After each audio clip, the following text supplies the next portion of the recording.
Chapter 172. Yan Hanqing, on the other hand, blushed. It was said that love rivals would get jealous when they met. Although he and Yan Qiyu weren't jealous, both of them knew very well that both of them were interested in Xiaoqing, so it would depend on their own abilities. In comparison, Yan Qiyu was at a disadvantage, because little Baozi didn't have a good impression of Yan Qiyu. When he looked at Yan Qiyu, she looked like one of those evil stepmothers in stories. She also looked like a coquettish fox. Of course, the latter adjective came from Gu Ponpon's description of a certain woman. Little Baozi had learned it and used it flexibly. Therefore, little Baozi was thinking that since everyone wanted to be his stepfather, he had to choose someone he liked. For example, Yan Hanqing, who treated him well and was close to him. Little Baozi had a special place in Xiaoqing's heart. If little Baozi did not like her, Yan Qiyu would have to suffer for a long time.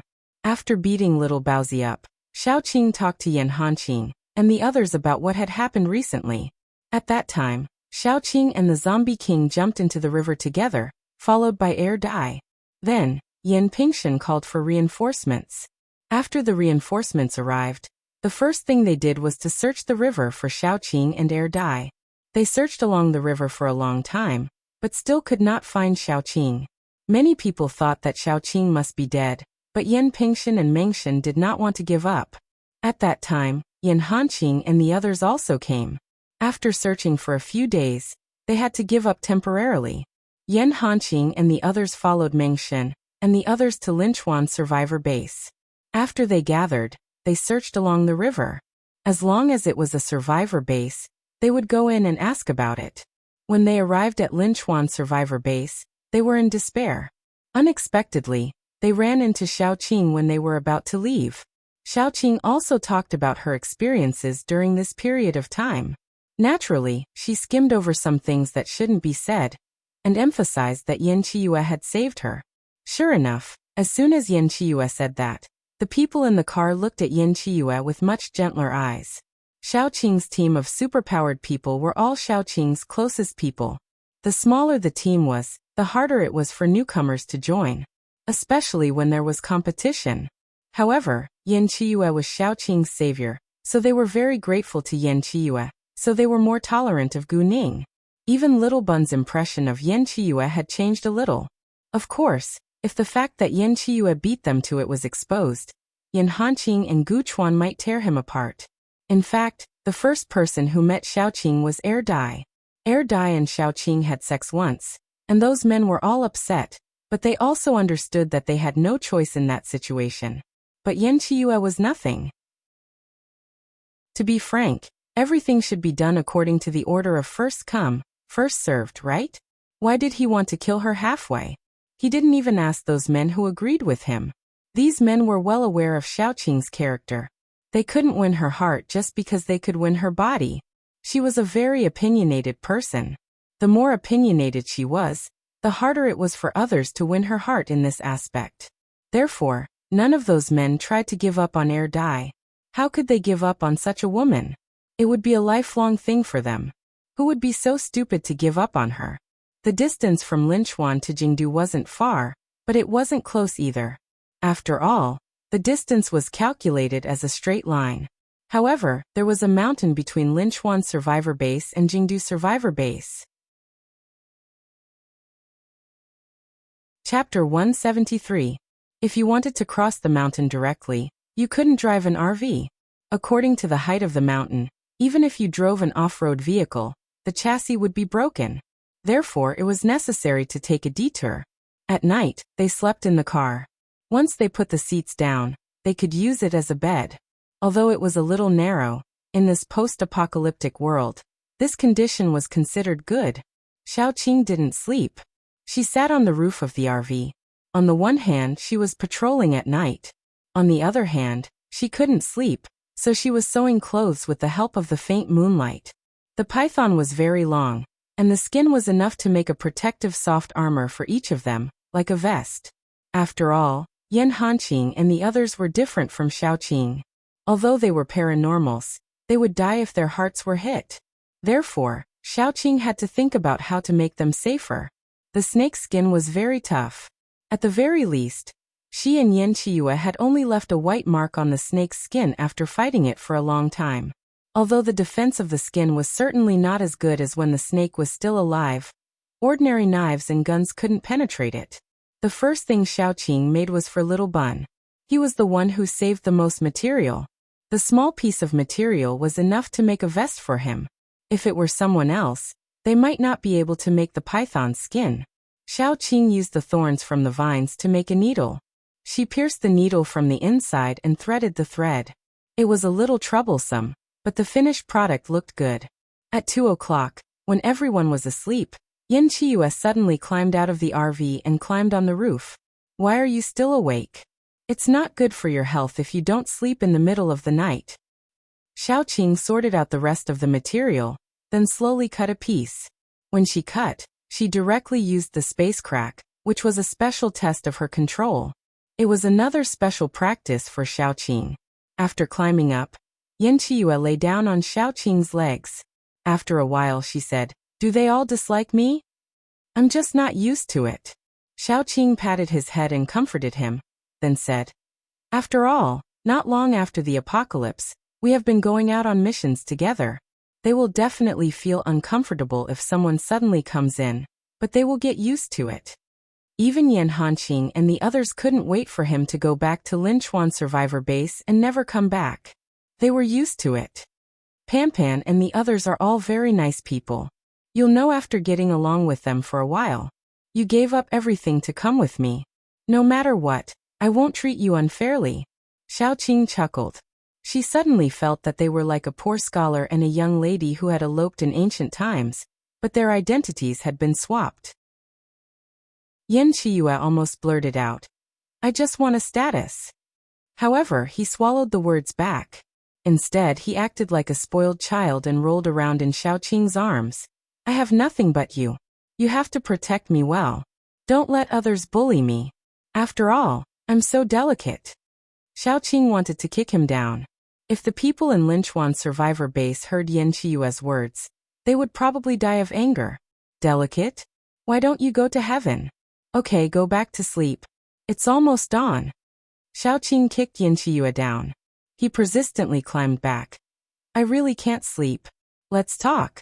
For example, air dye." When he mentioned air dye, Xiaoqing was stunned. The corners of her eyes were slightly wet. It wasn't that she was weak, but when she thought of that silly little zombie whose whereabouts were unknown, even her iron heart felt sour. She remembered clearly the days when she was with air dye.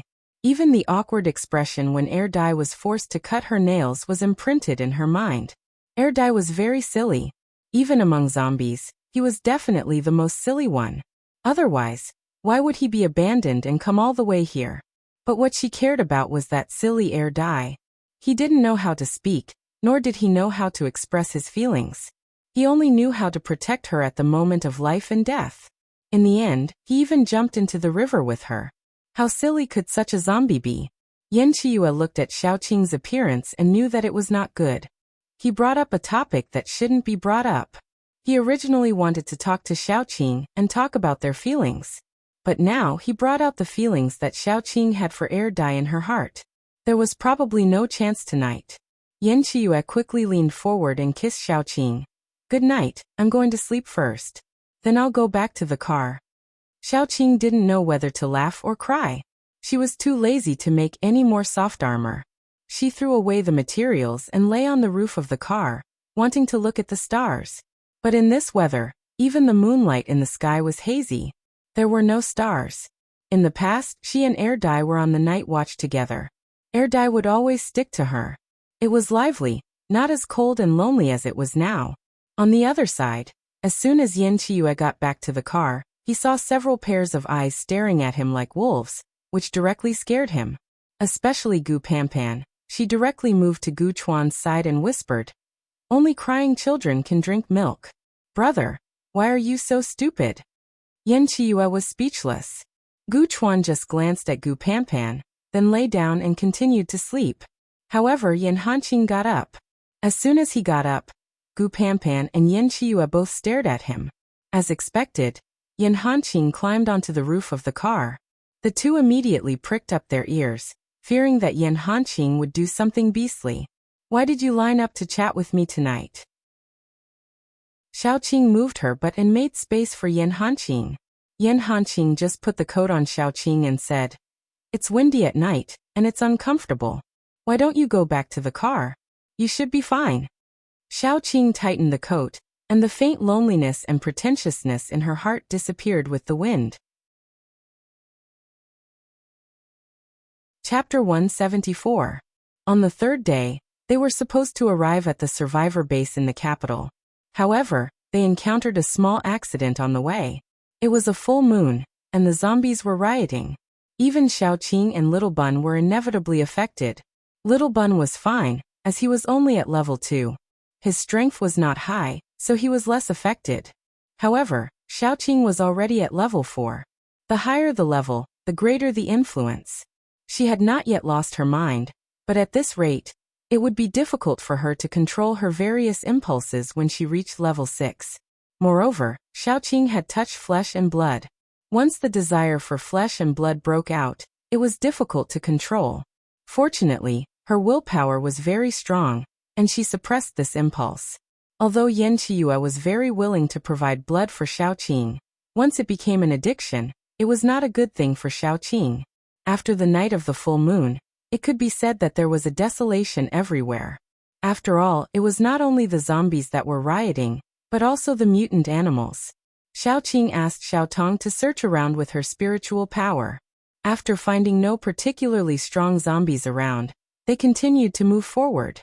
After walking for a few miles, they saw a group of people with ragged clothes and bloodstains. At first glance, they knew that they had experienced a fierce battle. They were clustered around a young man and a young woman. The two people looked very embarrassed, but they were much better than the people around them. As soon as they saw Xiaoqing's car driving over, their eyes lit up. They hurried forward to stop the car. They were so fast that they almost hit the car. As soon as the car stopped, someone knocked on the window. Sitting in the front passenger seat was Yan Qiyu. He opened the window and asked, "What's the matter?" The underlying meaning was that if there was nothing, hurry up and get out of the way. The man's expression stiffened. Before he could say anything, the young girl behind him walked over and pushed him away. Her eyes were sparkling as she said, "It's like this. We encountered a zombie tide last night. We used up all our supplies. Can we buy some from you?" Yan Qiyu turned around and glanced at Xiaoqing. Xiaoqing nodded. It was not a big deal to sell them some food and water. It was a small favor, so she would help if she could. "Market price, how much do you want?" Yan Qiyu asked lazily. The girl calculated for a moment, then said, "If it's water, 3 bottles will be enough. We need food for 5 people, 5 level, 2 zombie nuclei, and 8 level, 1 zombie nuclei. Is that okay?"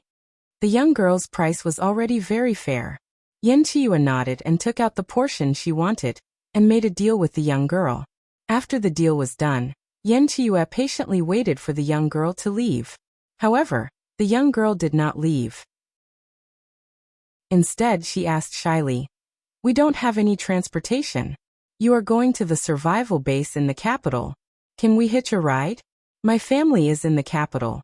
If you can help, you will be rewarded generously." Normally, Xiaoqing would definitely refuse. It was not a wise choice to let a group of strangers get on the car. However, she urgently needed a few people who were familiar with the survival base in the capital. It would be easier for her to find the air dye. These people happened to come, which saved her the time to search for them after arriving in the capital. Even if they had bad intentions, they would not be able to do anything to her. This was the confidence brought by the ultimate power.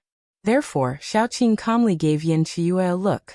Yan Qiyu agreed, "Get on." The young girl was very happy. She looked at Yan Qiyu with a bit of ambiguity.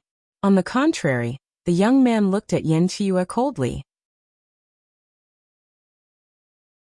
Chapter 175. The 5 of them got into the car one after another. Although the interior of the caravan was very spacious, it was still a little crowded with 5 more people. The girl was stunned as soon as she got into the car. Yan Qiyu was very good-looking with exquisite features. However, when she got into the car, She realized that there were two other men in the car whose looks were not inferior to Yan Qiue's. One of them was Yan Hanqing. He was the kind of man who was handsome with a hint of toughness. In addition, he had a special temperament cultivated from years of military service. He was also the best among men. Although Gu Chuan was silent, no one would not notice him. He was between Yan Hanqing and Yan Qiue. He had a delicate coldness, but he did not lose his heroic spirit. The biggest similarity between the three men was that they were all very handsome. How handsome were they? The young man was also quite handsome, but he was like a speck of dust compared to the three of them, especially when the four of them sat together. The huge gap suddenly became obvious, which made the young man's already pale face even paler. Xiaoqing, who was surrounded by the three men, was very calm. She hugged Little Bun and sat inwards, making some space for them. Only then did they manage to sit steadily in the car. Yan Hanqing continued to drive forward. The girl's gaze stopped on Little Bun in Xiaoqing's arms, and then she deliberately asked, "What a cute baby. Your husband must be very outstanding to be able to give birth to such a good-looking baby." Xiaoqing smiled slightly. "He's already dead." The girl immediately heaved a sigh of relief, but in the blink of an eye, that sigh of relief returned. Although the few people in the car were all handsome men, she liked Yan Qiue the most. The moment the window opened and the girl saw Yan Qiue, she made up her mind to chase after him. If the child in Xiaoqing's arms was Yan Qiue's, it would be very difficult to deal with. Fortunately, it was not. She also found out that Xiaoqing was a widow. In this way, Xiaoqing's threat was reduced a lot.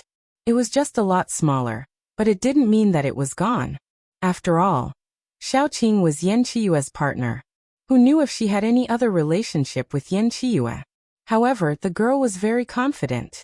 In terms of looks, she didn't think she was any worse than Xiaoqing. In terms of strength, she was already a level 3 paranormal. In terms of strength, her father was the leader of a large mercenary group. More importantly, she was young. No matter how she looked at it, she would definitely beat Xiaoqing. Speaking of this, it was necessary to talk about the mercenary system. The mercenary system in Jingdu was similar to the superpowered team in the survivor base of S City. It could be said that the mercenary group was the evolved version of the superpowered team. In Jingdu, a superpowered team with less than 50 people was considered a superpowered team, and more than 50 people could form a mercenary group. People like Xiaoqing, who had less than 10 people in a superpowered team, could be said to be countless in Jingdu. Many superpowered teams would not choose to recruit new members after losing members. Instead, they would directly disband and join a mercenary group. After chatting with Xiaoqing for a while, the girl patted her chest and promised, "My father has formed a mercenary group. It has been established for a long time, and it is quite powerful in Jingdu. If you go to Jingdu, I will be your tour guide. If you want to stay in Jingdu, you can also join my family's mercenary group. I can ask my father to give you a position, and the lowest one will be a team leader." Xiaoqing just smiled and didn't say anything. After a few more words with Xiaoqing, the girl turned her head and talked to Yan Qiue. When she was talking to Yan Qiue, the young man beside her kept looking at Yan Qiue with a sinister look. Xiaoqing couldn't help but frown. This girl named Kai Yingying was obviously interested in Yan Qiue, and the young man beside her seemed to have a good relationship with Kai Yingying. It was very likely that they were lovers. Chapter 176. However, Kai Yingying had already brazenly approached Yan Qiue, and the young man still did not dare to say anything. Then there were only two possibilities. The first was that he was timid. This possibility was not big. After all, not many men would not react when they were about to be cuckolded. Moreover, it was right in front of them. Secondly, he was a kept man, so he didn't dare to say anything about his sugar daddy's behavior. He vented his anger on Yan Qiue not because he loved Kai Yingying, but because he was afraid that Yan Qiue would steal his sugar daddy. A girl who kept a man as a kept man was definitely not a good match for Yan Qiue. Xiaoqing frowned. She didn't realize that she was subconsciously rejecting this matter. Yan Qiue didn't care about this girl at all. He didn't even bother to answer her perfunctorily. In the beginning he responded, but in the end he was annoyed, so he closed his eyes and lay on the seat, covering his ears. It was said that a group of women was equal to 500 ducks. Kai Yingying alone was equal to 500 ducks. Since Kai Yingying got in the car, the atmosphere in the car was very strange. At noon, when it was time for lunch, a group of people got out of the car and dispersed. Kai Yingying was determined to chase Yan Qiyue. Wherever Yan Qiyue went, she would follow him. I'm going to hunt something. You can start a fire first. Xiao Qing waved her hand and went out with Xiao Tong. Xiao Tong wasn't as good at searching as Meng Shen. She was good at defense and attack, but she was still much better than ordinary people. For example, now she could release her spiritual power to detect whether there were mutated animals nearby. When she determined the location, Xiao Qing could directly go and hunt. There were many people this time, so Xiao Qing deliberately walked a little longer to hunt more prey. However, she didn't expect to meet a wild boar.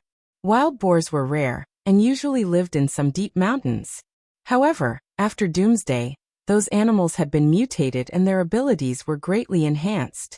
They could be found everywhere. Xiao Qing naturally wouldn't let go of such a good prey. She tied it up and dragged it back. The fresher the meat, the tastier it was. Therefore, Xiao Qing didn't kill it, but tied it up with vines. Unexpectedly, Little Bun insisted on keeping the wild boar when she dragged it back. Yiya was fine. Yiya was a small rabbit, so it was fine to carry it around. However, the wild boar was so big. Where could he keep it? Would he have to tie it to the back of the car in the future and drag it when he ran for his life? That would be a joke. Therefore, Xiao Qing and Little Bun squatted in front of the wild boar. Xiao Qing said to Little Bun sternly, "You can't keep it." Little Bun pouted. His big eyes were misty and he looked very pitiful. Why? Mama had never rejected him. This was the first time. Did Mama not love him anymore? Because Yiya will be jealous. Xiao Qing patted Little Bun's head and said, "Do you like Yiya?" Little Bun said crisply, "Yes." If you like Yiya, you have to be wholehearted. Since you have another pet, shouldn't you divide your love into two parts? Yiya will be sad. Xiao Qing said patiently. Little Bun was enlightened. He looked at the wild boar, and then looked at Yiya. No matter how he looked at it, Yiya was cuter. He immediately abandoned the wild boar. "All right, I won't raise it."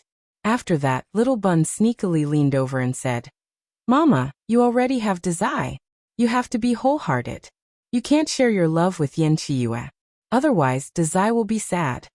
Xiao Qing looked at the Little Bun's serious face and couldn't help but laugh. "You're so mischievous. Go play somewhere else. Mommy is going to prepare the food." Chapter 177. Little Baozi ran away with his Yiya. Xiao Qing pulled out the knife and cut the blood. She removed the skin and bones, took out the internal organs, and put them aside. She cut the skin and meat, marinated some of them, and sliced the rest into slices. "How about barbecue for lunch today?" Xiao Qing found a large iron plate and placed the meat neatly on it. In addition to the pork, there was also chicken and rabbit meat. They were placed separately and filled the plate. Since she said that she would eat like this, naturally no one objected. Yan Hanqing went straight to the car to take out the grill and set it up with Yan Qiyue. Gu Chuan took the prepared charcoal and Gu Panpan carried the seasoning out. Even Xiao Tong and Xiao Qing cleaned the meat slices together. Kai Yingying and the others were stunned when they saw them working together. There were some who took their children out, but they had never seen a group of paranormals who lived like a tourist during the apocalypse and had picnics every day. Especially Xiao Qing and the others, they had everything. It was obvious that they were experienced. It was not the first time they did this. Xiao Qing cut the meat into a medium thickness. The thicker ones were used to barbecue, and the thinner ones were boiled on an iron plate. They could be dipped in the sauce and eaten. Xiao Qing did not waste the internal organs. She cleaned the edible parts and stored them. They could be eaten after cooking them in the evening. After that, 3 big plates of meat slices were placed in front of the group. There was half a wild boar and several small wild animals. It was enough for a few more people. The barbecue rack was set up, the charcoal was heated, and the seasoning like cumin was put on one side. Xiao Qing began to barbecue. The group of people sat around, each holding a bowl. Once the meat was cooked, Xiaoqing would sprinkle the seasoning on it and give it to them. In the beginning, Kai Yingying and the others were still a little reserved and embarrassed to reach out their bowls. Later, they reached out faster than anyone else. After all, Xiaoqing's roasting speed was very fast. If they were late, there would be no more food. Wild boar meat was more chewy and tasted better than domestic boar meat. This mutated wild boar tasted even better. After being roasted, there was a layer of golden oil on the surface. With seasoning sprinkled on it, it tasted fresh and fragrant, making people almost swallow their tongues. The chicken and rabbit meat were also very tasty, and were especially popular among the younger ones. Xiaoqing also roasted some meat slices until they were almost cooked and dipped them in the sauce. Yan Qiyu especially liked this way of eating. The dipping sauce was made by Xiaoqing herself, and it tasted very good. Yan Qiyu finished a pile of meat slices by herself. They ate happily, but Xiaoqing didn't stop. When she was almost done with the barbecue, she took out a wild boar leg. She roasted it directly over the fire and brushed oil on it as she roasted it. In the later stage, she didn't need to brush it anymore because the golden oil would come out by itself. Some oil dripped into the fire, and with a sizzle, there was a burnt smell. The group of people who were eating immediately raised their heads and stared at the boar leg. The boar leg had been roasted until it was golden and crispy. Xiaoqing cut it with a knife, and the white and tender meat could be seen steaming from the cut. She sat there and cut a piece, dipped it in the sauce and ate it. In fact, the meat didn't taste much in her mouth and she would spit it out later. However, after not eating for a long time, she felt like she was no longer human. Although Xiaoqing wasn't a living person, she was unwilling to admit that she was already a monster in her heart. Yan Qiyu immediately came over quietly. He blinked his beautiful eyes and looked at the boar leg in Xiaoqing's hand. Xiaoqing sliced a few pieces and put them in his bowl. After Yan Qiyu ate it, he continued to stare at the boar leg in Xiaoqing's hand. Xiaoqing couldn't help but laugh and scold. "Look at you. Aren't there some roasted meat slices over there? Go eat that. It's not as fragrant as the one in your hand," Yan Qiyu said matter-of-factly. "Anyway, it's such a big leg. You definitely can't finish it. I'll help you finish it." "Go away. Who needs you to finish it?" Xiaoqing pointed at the small pot at the side. "Don't eat too much. Leave some space in your stomach. There's still a pot of soup for you to finish." Yan Qiyu QEQ. Chapter 178. After solving the problem of lunch, the group continued to move forward. Along the way, Kai Yingying was telling them about the Jingdu survivor base. Xiaoqing listened quietly, occasionally asking questions that were neither painful nor itchy. Slowly, they got to the bottom of the story. There were a total of 4 top mercenary groups in the Jingdu survivor base. Kai Yingying's family's mercenary group had more than 300 people, and more than 200 of them were ability users. However, in Jingdu, they weren't even ranked near the top, let alone the top. They could only be considered above average. Among the 4 mercenary groups, one of them was made up entirely of beautiful women. The leader was Wu Jiaojiao, and the mercenary group was named after her nickname, Thorns and Roses. Although Thorns and Roses wasn't the strongest among the 4 mercenary groups, the charm of beautiful women was great. A group of beautiful women was enough to make many people willing to go through fire and water for them, so very few people were willing to offend them. The second mercenary group was famous for its numbers. There were nearly 1,000 people in this mercenary group, and among them, there were 500 to 600 paranormals. The leader was a metal paranormal. This mercenary group was called Mad Demon. There were no requirements to join the mercenary group. As long as you were a paranormal, you would be accepted. The third mercenary group was called Ice. There were more than 100 people in the group, and they walked the path of the elite. Among the 100 or so people, 100 of them were paranormals, and all of them were above level 2. The leader was said to be an ice paranormal. The last mercenary group was more strange. There were only a few dozen people in the group, but it was ranked as one of the top 4 mercenary groups in the Kyoto. It was said that among the dozens of people in the group, the weakest was a level 3 paranormal. Every one of them had a unique skill. They kept a record in the Kyoto, and that was they had a 100% completion rate for all the missions they took. This was undoubtedly very scary. The top mercenary groups in the Kyoto definitely had one thing in common, and that was that there was at least one level 4 paranormal in the group. It was said that the leader and deputy leader of the last mercenary group, Dark Thorn, were both level 4 paranormals, and the leader was only one step away from level 5. Xiaoqing thought that her strength had improved very quickly, but in the end, she found that there was always someone better than her. Kai Yingying's family's mercenary group was called Storm. Although it wasn't as awesome as the other mercenary groups, it was still a large mercenary group with 300 members. Therefore, Kai Yingying was still very proud of it. Perhaps it was because both males and females wanted to show off in front of the person they liked. Kai Yingying had indeed revealed a lot this time. Previously, she had let Xiaoqing know that her strength was among the top in the capital. For example, in Kai Yingying's family, the strongest person was her father, who was currently a level 3 paranormal. As long as he broke through to level 4, their mercenary group would truly step into the ranks of first-rate mercenary groups. In addition to the mercenary group, there was one more thing to note. Kyoto was still under the control of the country's leaders, so the rules in Kyoto were relatively complete. There were also simple laws. In general, it was stricter than the average survivor base, but also more stable than those extremely chaotic bases. Therefore, the population of Kyoto survivor base was equal to 2 Linchuan survivor bases, and the population of S-City survivor base was even more incomparable. After learning about Kyoto, it was almost afternoon. Xiaoqing and the others stopped to rest for the night. Dinner was still prepared by Xiaoqing. In fact, Xiaoqing liked to cook. More importantly, Yan Hanqing was her assistant, so Xiaoqing didn't need to do anything. Therefore, she was able to cook very quickly. Chapter 179. After making soup, they were full and ready to sleep. There was too little space in the car, so it was not suitable to continue sleeping in the car. They had to set up tents. However, there were only 2 tents.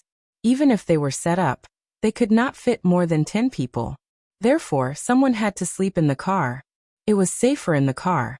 In the end, it was decided that Little Bun, Xiaotong, Gu Panpan, and Yan Chiyue would sleep in the car. The others would sleep in the tents. Xiaoqing's people had a tent, and Kai Yingying's people had a tent. Xiaoqing was still responsible for the night watch. In the first half of the night, a man from each side was responsible for the night watch. In the second half of the night, Xiaoqing was responsible for the night watch. Xiaoqing also slept in the car in the first half of the night. After 12 o'clock, she went out to change shifts with the other 2 people. Xiaoqing slept soundly until midnight, then got up to change shifts. In fact, there was no danger in the vicinity, because they were not far from the capital. In this location, the ordinary zombies had been cleared, unless there were wandering zombies or mutated animals, but the number would be very small. Therefore, the so-called night watch actually meant that they did not sleep at night and paid attention to the surrounding situation. If they were really sleepy, there was no danger in taking a nap. Xiaoqing was a very responsible person, and she did not need to sleep, so naturally, she would not be lazy. In the early morning, Xiaoqing sat on a big branch, swinging her legs to enjoy the night wind. Suddenly, a person sneaked out of the tent. At this moment, there were 2 people outside. One was Yan Chiyue, who was peeing, and the other was Xiaoqing. As soon as the person came out, Xiaoqing noticed.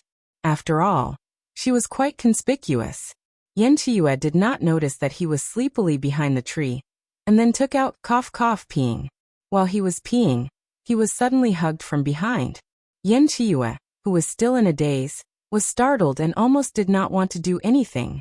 As soon as he was hugged, the first thing Yan Chiyue did was to pull up his pants, stuff his baby, and then break away from the hug. Yan Chiyue was very careful. As soon as the person hugged him from behind, he came to the conclusion that it was definitely not Xiaoqing. Xiaoqing would not do such a thing, and she was taller than the person behind him. After confirming that it was not Xiaoqing, it did not matter who the person behind him was, because as long as it was not Xiaoqing, even if the emperor came, he would not be hugged. Ko Hung, his body and spirit, they were both his wife. No one should even think about touching it. After shaking her off, Yan Chiyue heard a muffled groan. He turned around and saw Kai Yingying squatting behind him with a pitiful look on her face. She held on to her ankle and said, "I sprained it." When she said this, Kai Yingying's expression was very fragile, and she looked very pitiful. At least, she could arouse all kinds of desires in men, such as the desire to protect, to conquer, and so on. Among normal men, 9 out of 10 would not be able to stand such a delicate beauty like her acting coquettishly. The remaining one was called Yan Qiyue. He was very calm. "What are you doing?" Kai Yingying had never seen a man who did not know how to take care of women. He was simply unromantic to the extreme. The beauty was already so obvious. Why was he still pretending to be serious? Wasn't it obvious what she meant? In the middle of the night, a man and a woman alone. What else could they do? Did she have to say it out loud? Kai Yingying's face was a little red. Although she was a very bold girl, she would still be very shy if she said something like asking for sex, okay? Yan Qiyue was exceptionally cold. "You should go back to sleep." Chapter 180. Kai Yingying's originally rosy face turned a little pale. She said with some difficulty, "Qiyue, you know what I mean." Yan Qiyue said very calmly, "I said you should go back to sleep." Wasn't it an obvious rejection? Kai Yingying had never been rejected so ruthlessly in her life. While she was a little embarrassed, she was also a little angry. "Why did you reject me? Am I not good looking? Or do you mind if I have another boyfriend? He's just a dispensable existence. His existence is just to make me happy. If you mind, I can kick him away immediately. Don't be mistaken, okay? I have no interest in you at all. So isn't it natural to reject you?" Yan Qiyue's lips had a cold smile. He tilted his head. If it wasn't because Xiaoqing was about to go to the capital, and he didn't want to cause trouble for Xiaoqing, he would have already pulled out the tongue of this chattering little girl. Kai Yingying's face turned even paler. She couldn't help but cover her mouth. It looked like she was about to cry. After a while, she had a flash of inspiration. "You have someone you like, right? That's why you rejected me." Yan Qiyue didn't say anything. This was the truth. He didn't need to explain anything. Did he need a reason to dislike someone? If he really had to find a reason, it would be that she was the best one he had ever seen, who would be willing to compromise. Moreover, he had not only seen her, but also had her. So he was even more unwilling to compromise. How am I worse than her? Kai Yingying didn't need to think to know who Yan Qiyue liked. There were only 4 women in this group, including her.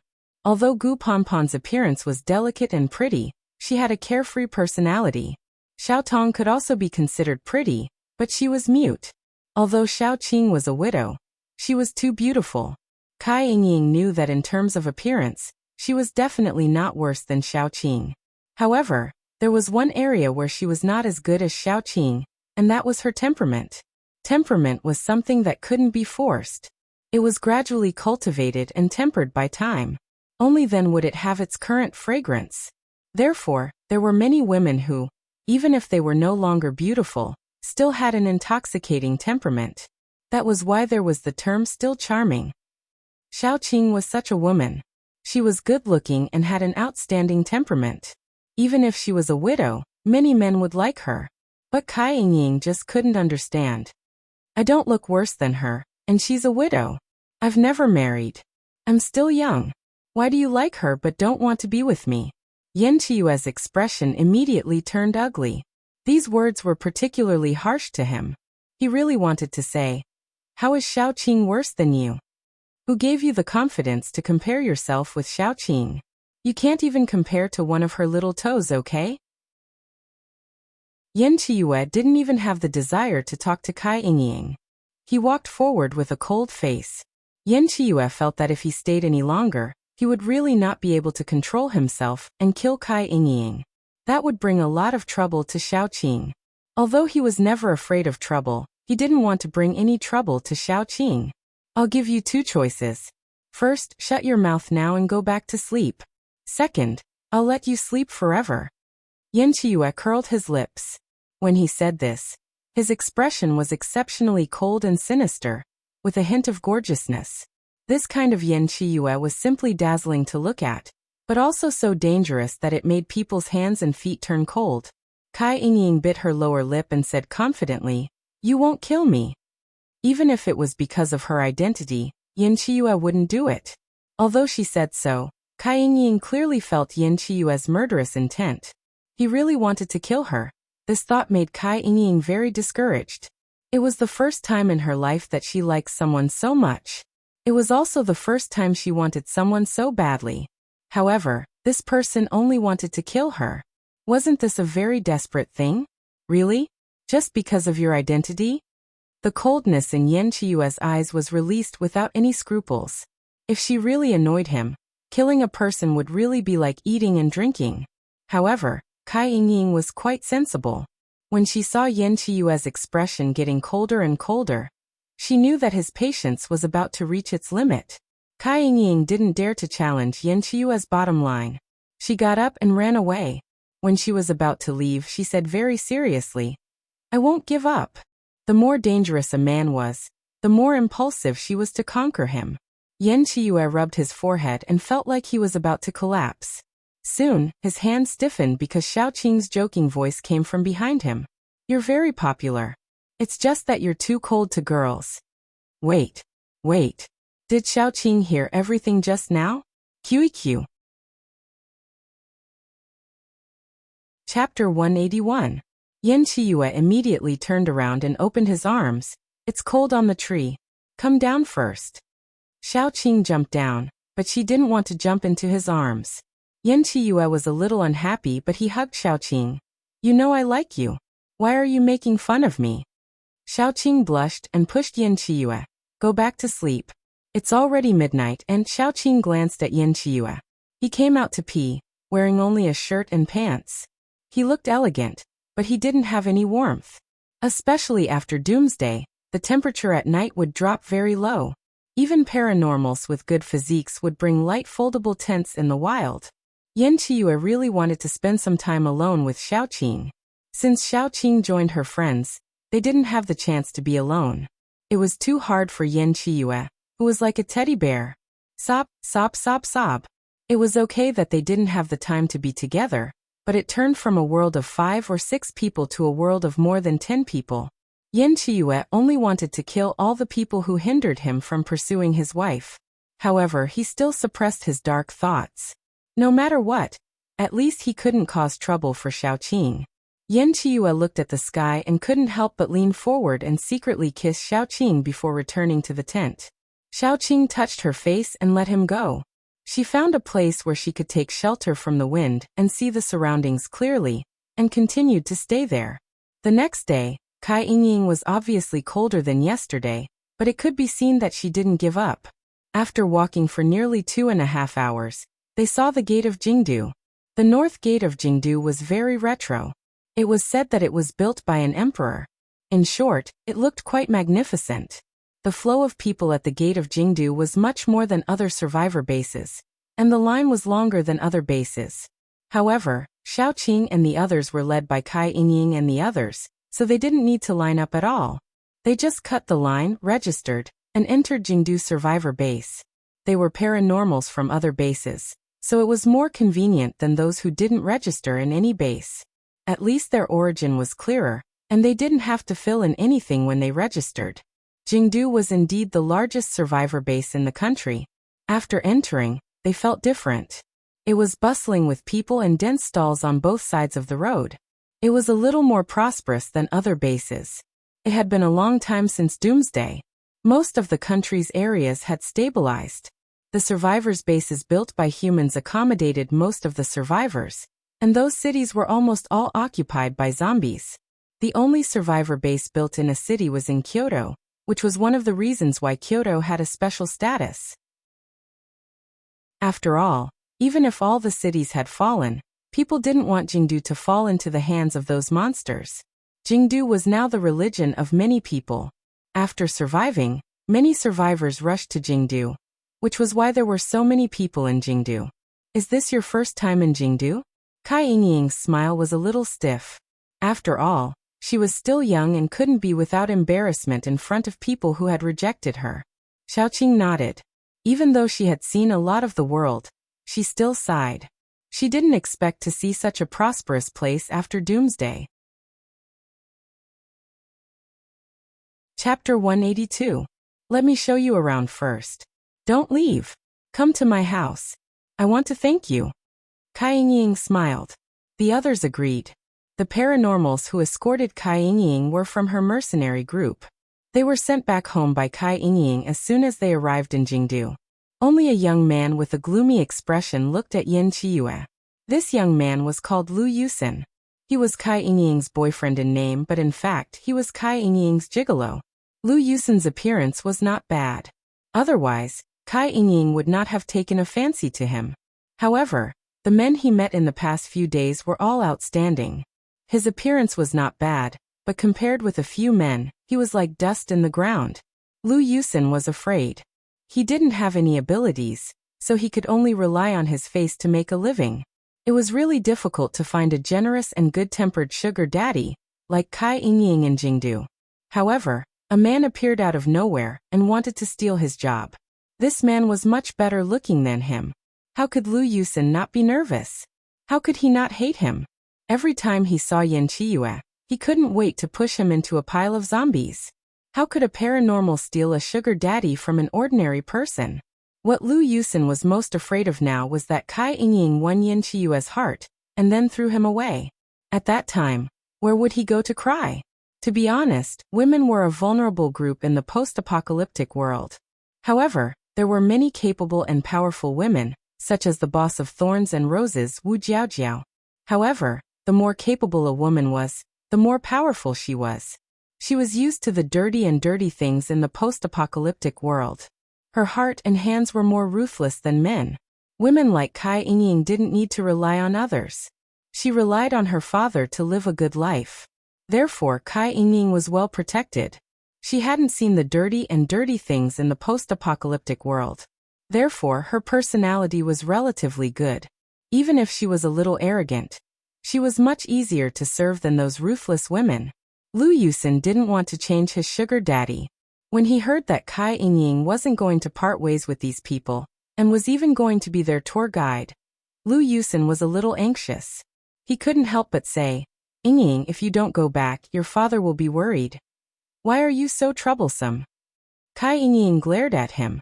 "If you have something to do, you can go back first. By the way, tell my father that I'm hanging out with my friends." Lu Yusen immediately stopped talking. It was better for him to follow. At least he could watch how things developed. No matter what the result was, he could feel more at ease. After reprimanding Lu Yusen, Kai Ying smiled and said, "The Kyoto survivor base is divided into 5 major parts. The most central part is where all the high-ranking officials live. The east side is where all the major mercenary groups live. The east side is where all the paranormals live. The east side is where all the paranormals live. The west side is where the ordinary people live. Although this area is almost destroyed, there are many tents, and they don't need to pay rent. The south side is where the training ground and storage center are, and the north side is near the gate. So the mission center, the market, and the police station are all here. The place we are going to is the shopping street." After Kai Ying's explanation, Xiaoqing and the others understood the situation of the whole capital.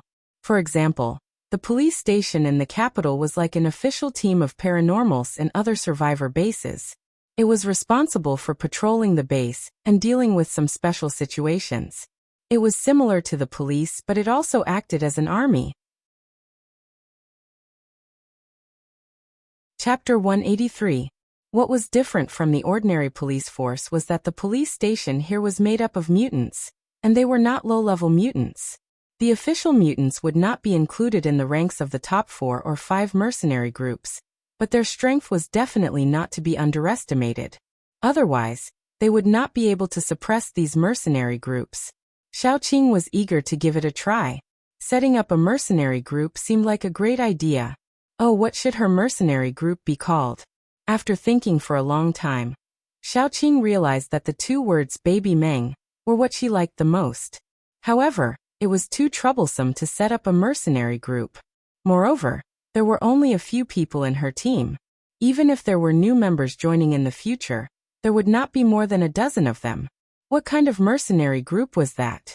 The market in the capital was exceptionally lively. The few shopping streets that were very famous before the apocalypse were now occupied by various shops. Those who had money and strength would rent a shop, while those who did not would set up stalls on both sides of the street.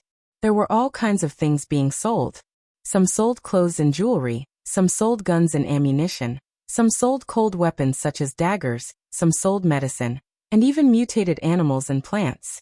Although those mutated animals and plants were very lethal, there were some more special animals that could be domesticated. For example, dogs. Even after mutating, many dogs still maintained a high degree of loyalty. After being domesticated, they could help their owners fight zombies. However, only the rich could afford to raise them, because mutated animals ate a lot of food. As for mutant plants, they were generally sold to wood-type paranormals. Many wood-type paranormals were relatively weak in the beginning, especially those who took the support route. Such paranormals either had their own teams to help them obtain mutant plants, or they could only buy them themselves. Xiaoqing was very curious.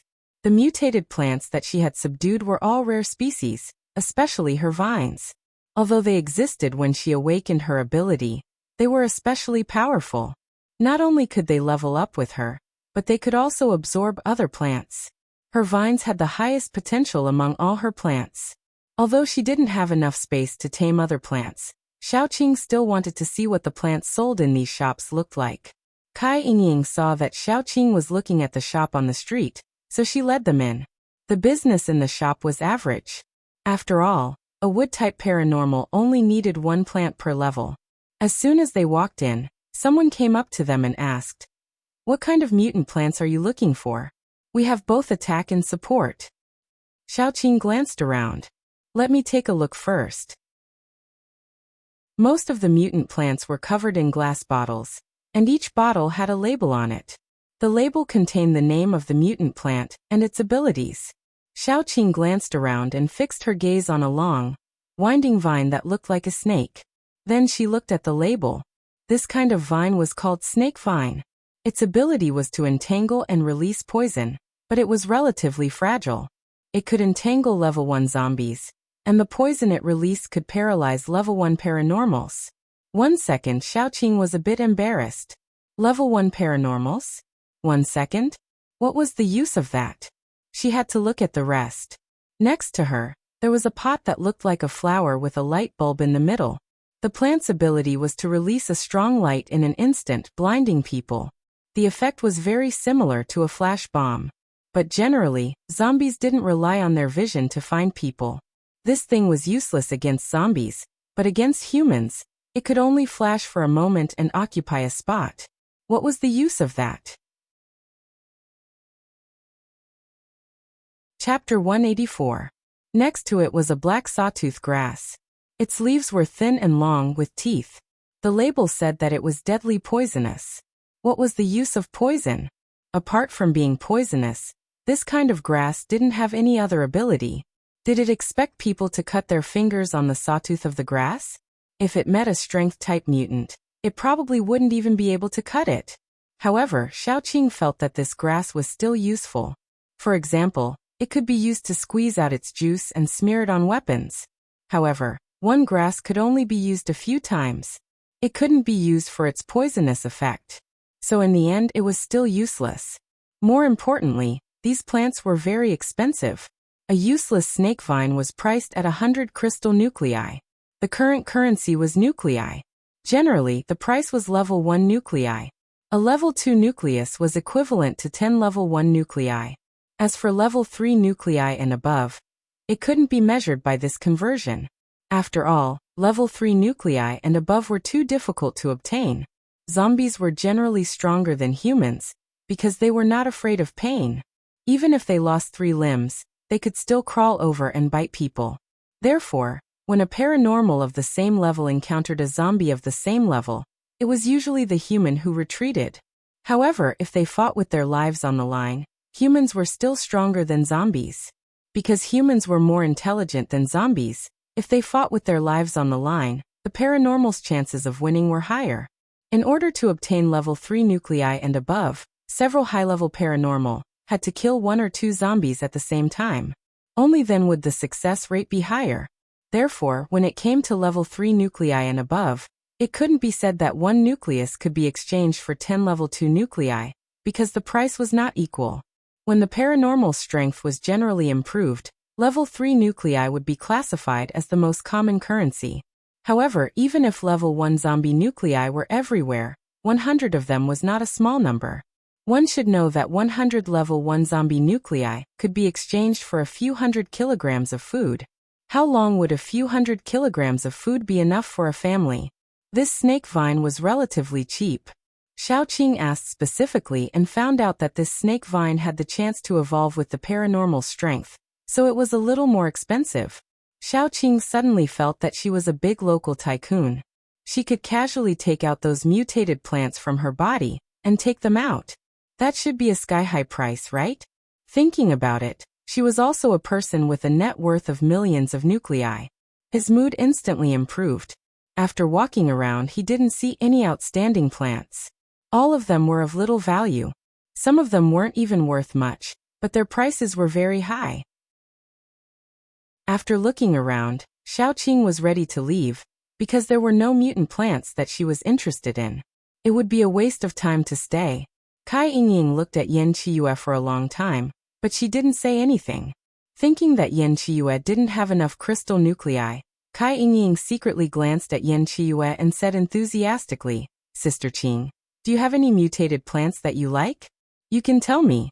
We've been through thick and thin together. I'll buy them for you as a thank you gift for taking care of me along the way." Xiaoqing shook her head. "I don't like any of these plants. They don't suit me."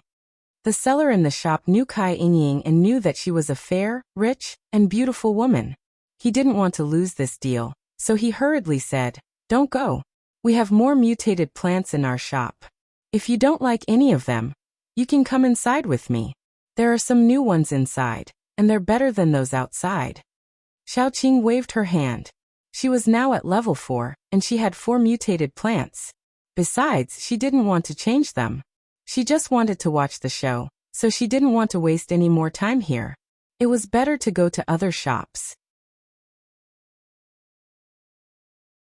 Chapter 185. Kai Yingying thought she didn't want to spend money, so he pushed her to the second floor. There were more mutant plants on the second floor. Some of them were similar to the plants below, and some of them were species that had never been seen below. The seller went to the innermost part, where there was a row of mutant plants. Just by looking at the appearance, it was better than the ones outside. The seller said enthusiastically, "These are all caught by the mercenary group that cooperates with our shop. Look at this one. It is a mutation of the Nepenthes. Not only can it kill small mutant animals, but it can also kill level 1 zombies. But when the zombies are dense, you can't release it, because it can simulate the smell of blood, which can easily attract a large number of zombies." Xiaoqing was stunned for a moment. Wasn't this a mutant plant similar to her man-eating flower? But the effect was a little worse. This Nepenthes could only attract zombies or mutant animals by its smell. It was very likely to be self-defeating and then be killed by the zombies that surrounded it. Her man-eating flower not only had a better effect, but more importantly, it could also move and kill zombies. It could even eat paranormals. Her man-eating flower was obviously better than this Nepenthes. So Xiaoqing directly shook her head, indicating that she didn't like it. The seller had to point to the next mutant plant and said, "Look at this one, spring flower. It can emit a kind of fragrance that can make zombies temporarily lose their sense of smell. It is very suitable for escaping when surrounded by zombies. Its fragrance also has a certain effect on paranormals, but it is certainly not as good as the effect on zombies." "How long does the effect last?" Xiaoqing went straight to the point, and the seller said a little awkwardly, "About half a minute, I guess." Xiaoqing immediately looked away. 30 seconds. If she was surrounded by a large number of zombies, she couldn't escape at all. If the number of zombies was small, she could deal with it alone, so it was completely useless. The seller touched his nose and continued, "If you are not interested, you can take a look at this. This is a blood vine. The strength of its entanglement can break the neck of an average person. It is similar to the strength of a python." Xiaoqing had her own vines, and they were poisonous. They were much more effective than this thing, so she continued to shake her head. After introducing a few more varieties, the seller became a little impatient. In his opinion, these mutated plants were all good, but Xiaoqing kept shaking her head as if she didn't care about any of them. Either her standards were too high, or she couldn't afford the price. Even Kai Yingying said, "If you're interested, just tell me. I'll pay for it." Xiaoqing said indifferently, "It's not that I don't like it, but the mutated plants here are not as good as the ones I have."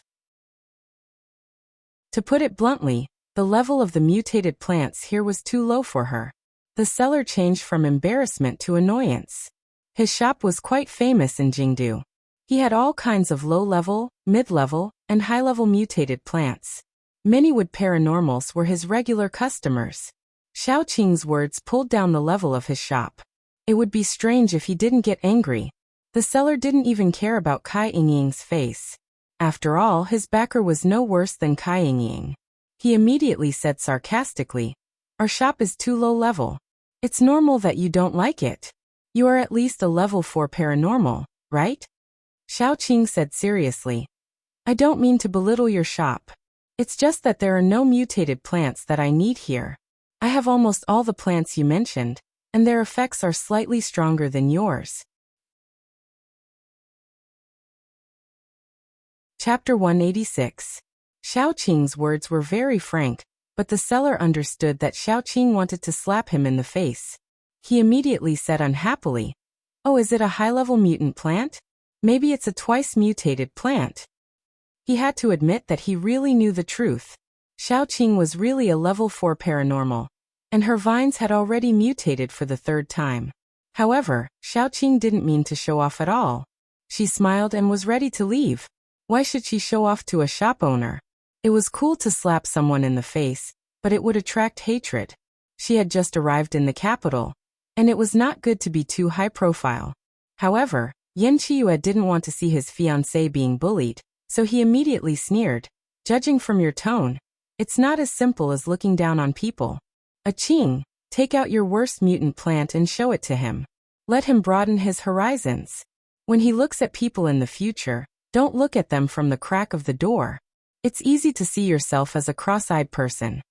Xiaoqing said helplessly, "Let's go eat something. I'm hungry after walking for so long." The shop owner immediately said, "Don't. Let me broaden my horizons." Xiaoqing had no choice but to let the man-eating flower out. Every time the flower came out, it was like a reincarnated hungry ghost. It followed the smell to the food, and its saliva was about to drip out.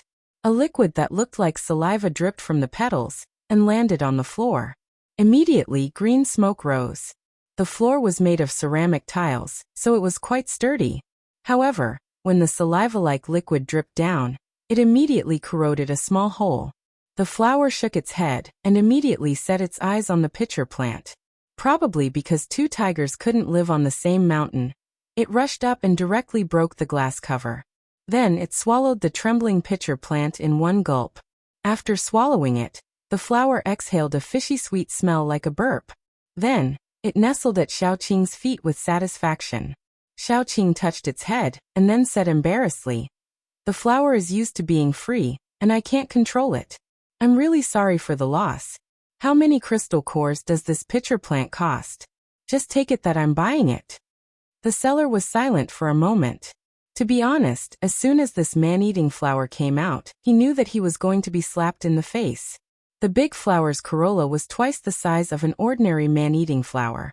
The color was gorgeous, and when the petals wriggled, he could see the shark-like stamen inside.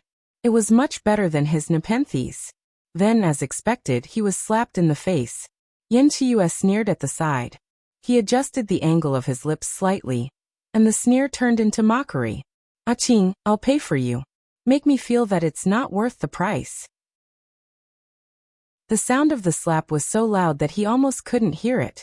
The seller's lips twitched, and in the end he cupped his hands and said, "I'm too short-sighted.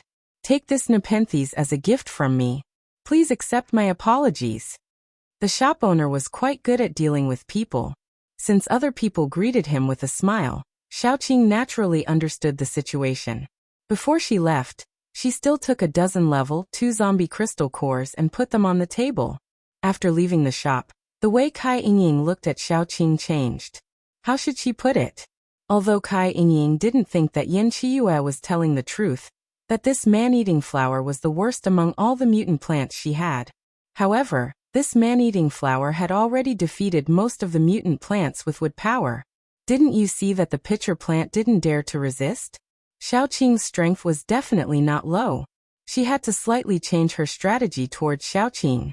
Xiaoqing's strength was higher than she had imagined, so she couldn't use too rough means. Although Kai Yingying had always thought that Xiaoqing must have some strength, otherwise, even if she was beautiful, it was impossible for her to bring a child into a team with her body alone. However, the facts told her that Xiaoqing's strength was definitely not low. She had joined the team with her own strength. Kai Yingying had always thought that Yan Qiuyue was the captain. After all, it was Yan Qiuyue who made the decisions in the beginning. After leaving the shop, Xiaoqing took a group of people to eat. After all, even if she wasn't hungry, Yan Qiuyue and the others would be. Kai Yingying picked the place to eat. After all, Kai Yingying was more familiar with the capital, so it was easy for her to find a place. It was said that this restaurant was very high-end in the capital. All kinds of leaders and senior members of major mercenary groups would come here to eat. Correspondingly, the price here was relatively high.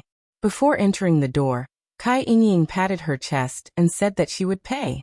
Xiaoqing was about to refuse, but then she glanced at the menu and didn't say anything. A dish of stir-fried meat with green pepper cost 81 nuclei. Even if she had money, it would be painful for her to spend it. However, in the doomsday, most plants were difficult to grow. Even if they were grown, they would mutate. Some of them would mutate and produce toxins. If one tried it carelessly, he or she might be poisoned to death. Therefore, the price of vegetables was even higher than that of meat. This was very normal in the base. Xiaoqing looked through the menu and finally ordered 2 dishes, stir-fried meat with green pepper and stir-fried eggs with tomatoes. Yan Qiuyue gave her face and ordered a lot of dishes. When he was ordering, he looked at the price first, then the name of the dish. The dishes he ordered, not to mention the taste, first of all, the price looked very scary. As for Gu Chuan and the others, they didn't order at all. They let Yan Qiuyue order all the dishes. Let alone Kai Yingying, even Xiaoqing felt a little painful. More importantly, after Yan Qiuyue ordered, he smacked his lips and said, "Give me a bottle of wine.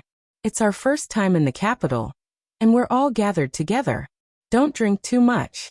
Give me a bottle of red wine to set the atmosphere. I'm a poor person, and I really want to try 1982 Law Fight or 1984 Modally Hero. Just give me a bottle." Kai Yingying's fingers twitched. After a while she said, "There might not be a 1984 Modally Hero here. There shouldn't be a 1982 Law Fight either."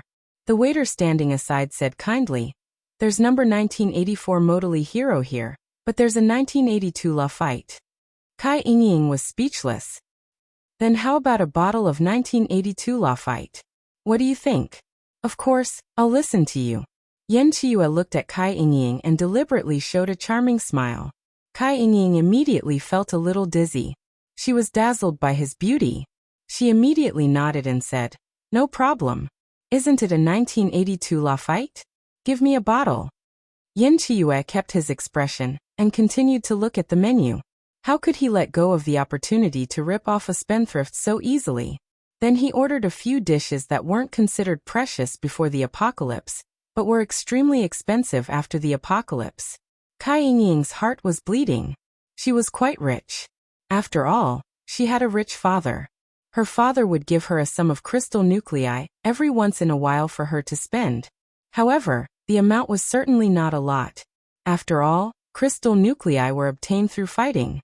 Because of Yan Qiuyue's exploitation, the crystal nuclei she had saved for a long time were about to be used up. Sure enough, after Yan Qiuyue stopped, the attendant at the side immediately smiled and said, "Sheng Hui, 2,538 grade 1 crystals. I'll round it off for you. You only need 2,500 crystals. Please come to the counter to settle the bill." Kai Yingying was speechless. Chapter 187. Although it was painful, it was just like how a man would pretend to be fat even if his face was swollen when he was trying to woo a girl.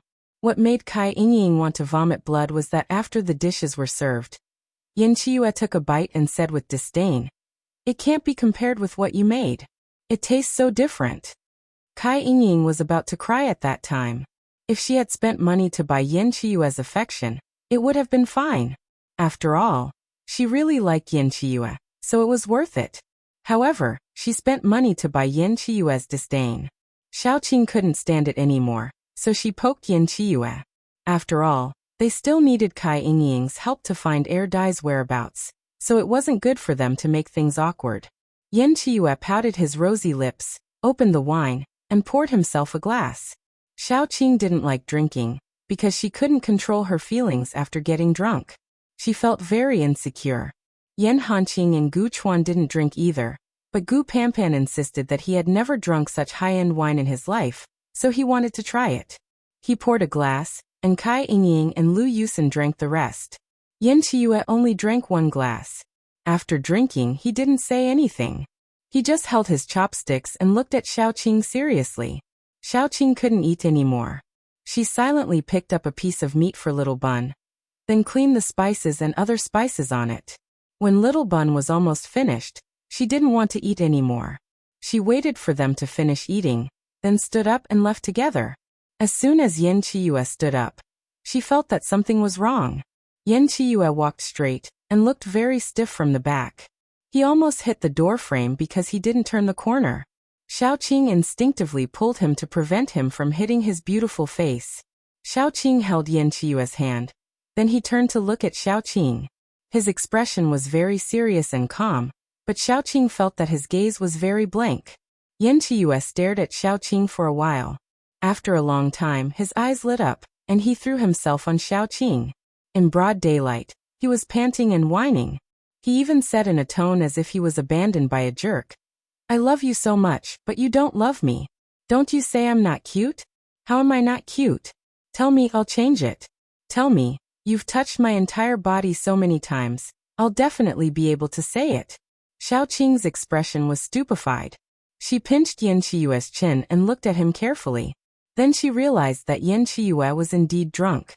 His pupils were a little slack, and his gaze was blurry. Although he looked very serious on the outside, it was actually because there was no expression on his face. At this moment, Xiaoqing felt that the expressions of the people around them were strange. Their burning gazes pierced her body like needles, and there was a kind of thirst for gossip. She couldn't resist it. When Xiaoqing held Yin Chiyue, he was still rubbing himself against her. And as he did so, he whined, "I like you so much. I gave you my most precious first time. You have to be responsible for me. How can you like the new and dislike the old? Look at me, am I not good looking?" Xiaoqing silently slapped his face, and then said to her friends, "He's drunk. Let's stop here for today. Is there any place we can stay for the time being?" Kai Inying, who was originally a little twisted from jealousy, immediately smiled and said, "Find a place to stay? Just stay at my house. We're all friends. Don't be polite with me."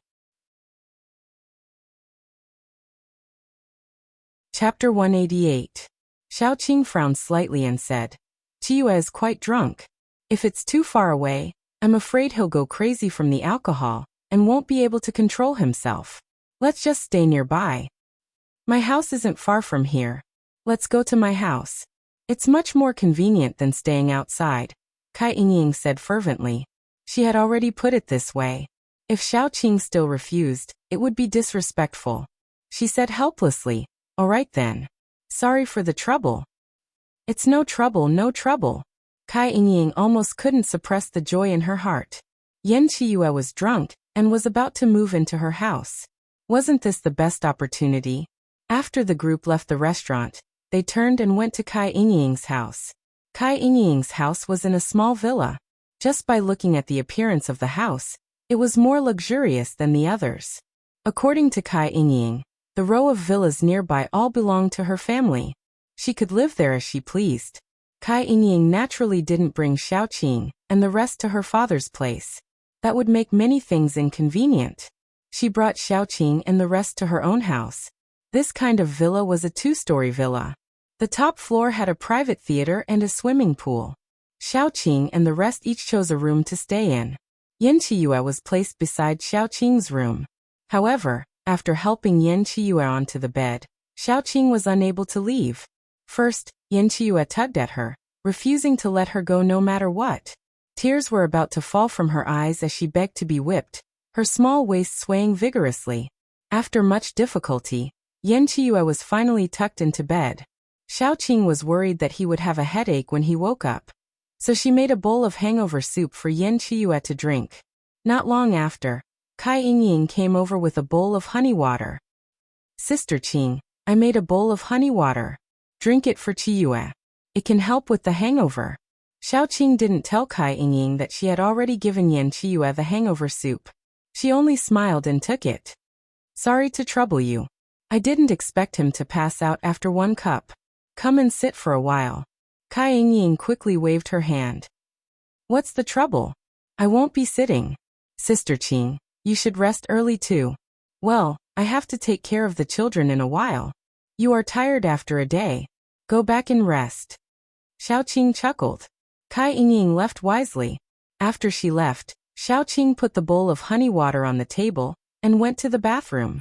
After all, she had eaten a lot at noon and now she had to vomit it all out. Xiaoqing was now used to vomiting 3 times a day. In the beginning, it was very uncomfortable, but now it had become a common occurrence. When she finished vomiting and was about to pour some water to rinse her mouth, she saw Yan Hanqing sitting at the table. His expression was very cold, but his eyes were very indifferent. After Xiaoqing came out, she poured herself a bowl of water. Why are you here? Come and take a look. He's quite drunk. I'm afraid you can't handle him alone. Yan Hanqing pursed his lips. Xiaoqing drank some water and rinsed her mouth. Then she said, Are you thirsty? I'll get you a glass of water. Yan Hanqing picked up the bowl Kai Yingying brought and said, It's not cold yet. I'll drink this. After taking a sip, he found that it was sweet. He was stunned. Is this honey water for Yan Qiyue? He drank the hangover soup. You drink it. Xiaoqing looked at the time and said, I'll have to trouble you to help him take a bath later. He must be uncomfortable sleeping with the smell of alcohol. I'll go back and see if the children are naughty. You go. Leave this to me. Yan Hanqing said softly. Xiaoqing was relieved and went back to her room. Yan Hanqing helped the drunk Yan Qiyue to the bathroom. Chapter 189. Bathing a drunkard was a very troublesome matter, especially when the drunkard was so drunk that he was unconscious. Yan Hanqing struggled for nearly an hour before he finished bathing Yan Qiyue and pulled him out of the bathtub. Perhaps it was because he had stayed in the bathroom for too long, but Yan Hanqing kept feeling a little hot. He unbuttoned his collar and sat on the stool beside the bed, waiting for Xiaoqing to come back. After a while, there was a knock on the door. Yan Hanqing thought it was Xiaoqing, and his heart suddenly stirred. The words that he usually did not dare to say or do became an indescribable impulse that lingered in his chest. Yan Hanqing took a deep breath and went to open the door. Before a smile appeared in his eyes, he saw Kai Yingying. Kai Yingying was also stunned. Where's Sister Qing? She went back to take care of the child. Yan Hanqing said with a little disappointment. Kai Yingying's eyes were a little anxious. She forced a smile and said, Brother Qing, you should go back and rest too. I'll take care of Qiyue. After walking for so long, everyone is tired. Yan Hanqing shook his head and said, I'm not tired. You go back and rest. I'll take care of him. Kai Yingying hurriedly said, Let me do it. I know how to take care of someone better. No need. I just bathed him. What he meant was that Yan Hanqing was still naked, and it was not suitable for a girl to come and take a look. Kai Yingying was completely dumbfounded because Yan Hanqing closed the door after he finished speaking. She stood at the door for a long time, feeling very uneasy. In the end, she gritted her teeth and left. It seemed that it would be very difficult to make a move tonight. Yan Hanqing sat in the room, feeling more and more stuffy. His collar, which had already unbuttoned a button, was now unbuttoned again. A small part of his honey-colored chest was already exposed. He used his fingertips to wipe his forehead, and there were already small beads of sweat seeping out. Even the slowest person could sense that something was wrong. He was a little uneasy, and an increasingly obvious burning sensation slowly rose from his lower abdomen. It would be a lie if he did not know what was happening to him. Yan Hanqing was a little helpless. He had been fatally injured before, and his heart had almost been pierced. His ribs had been broken 3 times, and other minor injuries were needless to say. However, he had never been in such an embarrassing moment. Other than embarrassment, he was also panicked. After sitting in a daze for a long time, Yan Hanqing sneaked into the bathroom like a thief. He was prepared to solve this problem before Xiaoqing came. Not long after he entered the bathroom, Xiaoqing came over. Xiaoqing knocked on the door, but no one came to open it. The door was not locked, and she twisted it open. There was no one in the room, only Yan Qiyu lying quietly on the bed. His fair face had an intoxicating blush, and that extreme white and extreme red created a huge contrast. It was so gorgeous that it made people want to take a bite out of him. Xiaoqing's heart was a little itchy. She sat on the side of the bed and lifted the blanket to take a look. Then, she realized that Yan Qiyu was not wearing anything, and there was even a smell of shower fragrance on his body as he lay under the blanket. Xiaoqing was speechless. She decisively covered herself with the blanket. What the eye does not see, the heart does not grieve over. The moment she covered herself with the blanket, Xiaoqing instantly had this thought in her mind. Anyway, she had seen his entire body, and more than once, so what was there to be shy about, with that thought? Xiaoqing silently lifted the corner of the blanket and stuffed Yan Qiyue's slender arm under it. Probably because she had a guilty conscience, she suddenly heard a suppressed low moan. Although it was just a sound, and very much like an auditory hallucination, it made Yan Qiyu withdraw her hand with a whoosh. She calmly looked to the left, in the direction of the bathroom. The sound seemed to have come from there.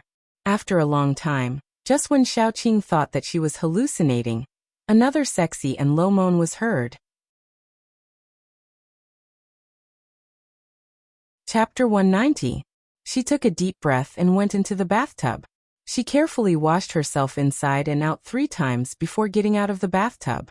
Her body was clean and her strong recovery ability had removed all traces.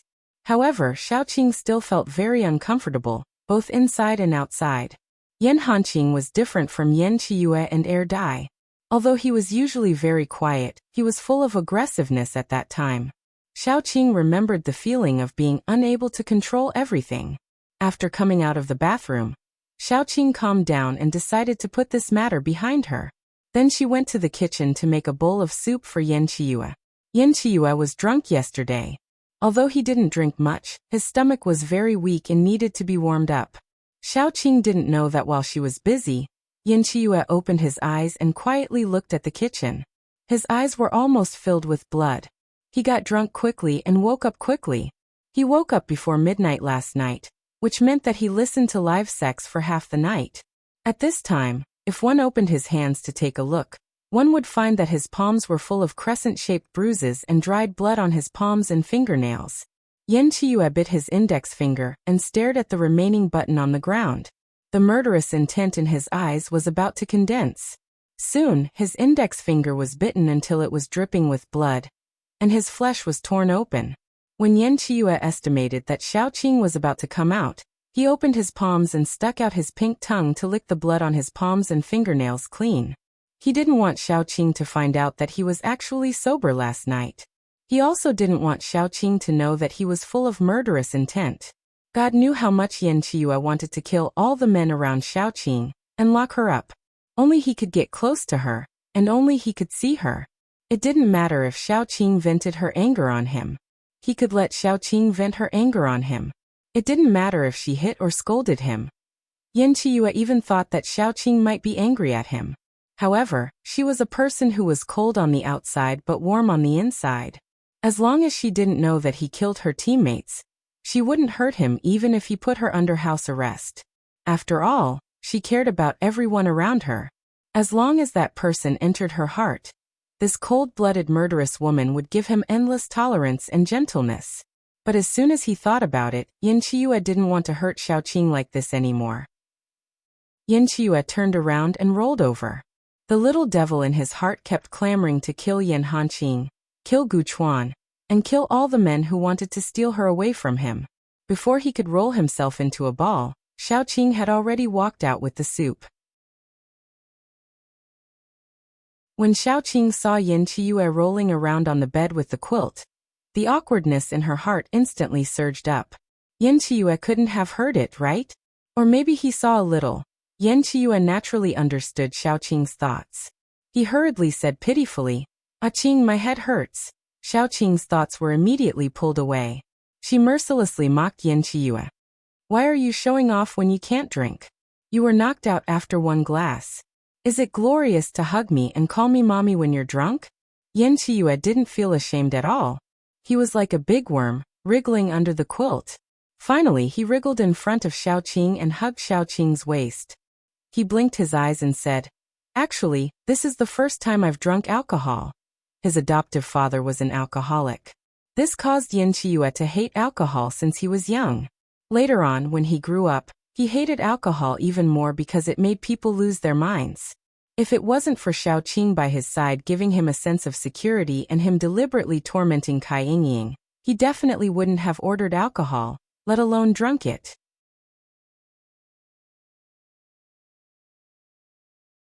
Chapter 191. In the end, the first time Yin Chiyue drank, it gave him the worst experience. First, he made a fool of himself after getting drunk. When he woke up, he had a splitting headache. More importantly, when he was drunk, someone took advantage of the situation and took advantage of Xiaoqing. Yin Chiyue hated Cai Yingying to death now. He was a smart person. Although he almost lost his mind because of what happened last night, it was only for a moment. After a moment, Yin Chiyue figured it out. With Xiaoqing's personality, unless something happened to Yan Hanqing and she had to do that kind of thing to solve it, she wouldn't do it. Why did Yan Hanqing have to have sex with Xiaoqing? That was even simpler. It must be Chinese medicine. Then why was it Chinese medicine?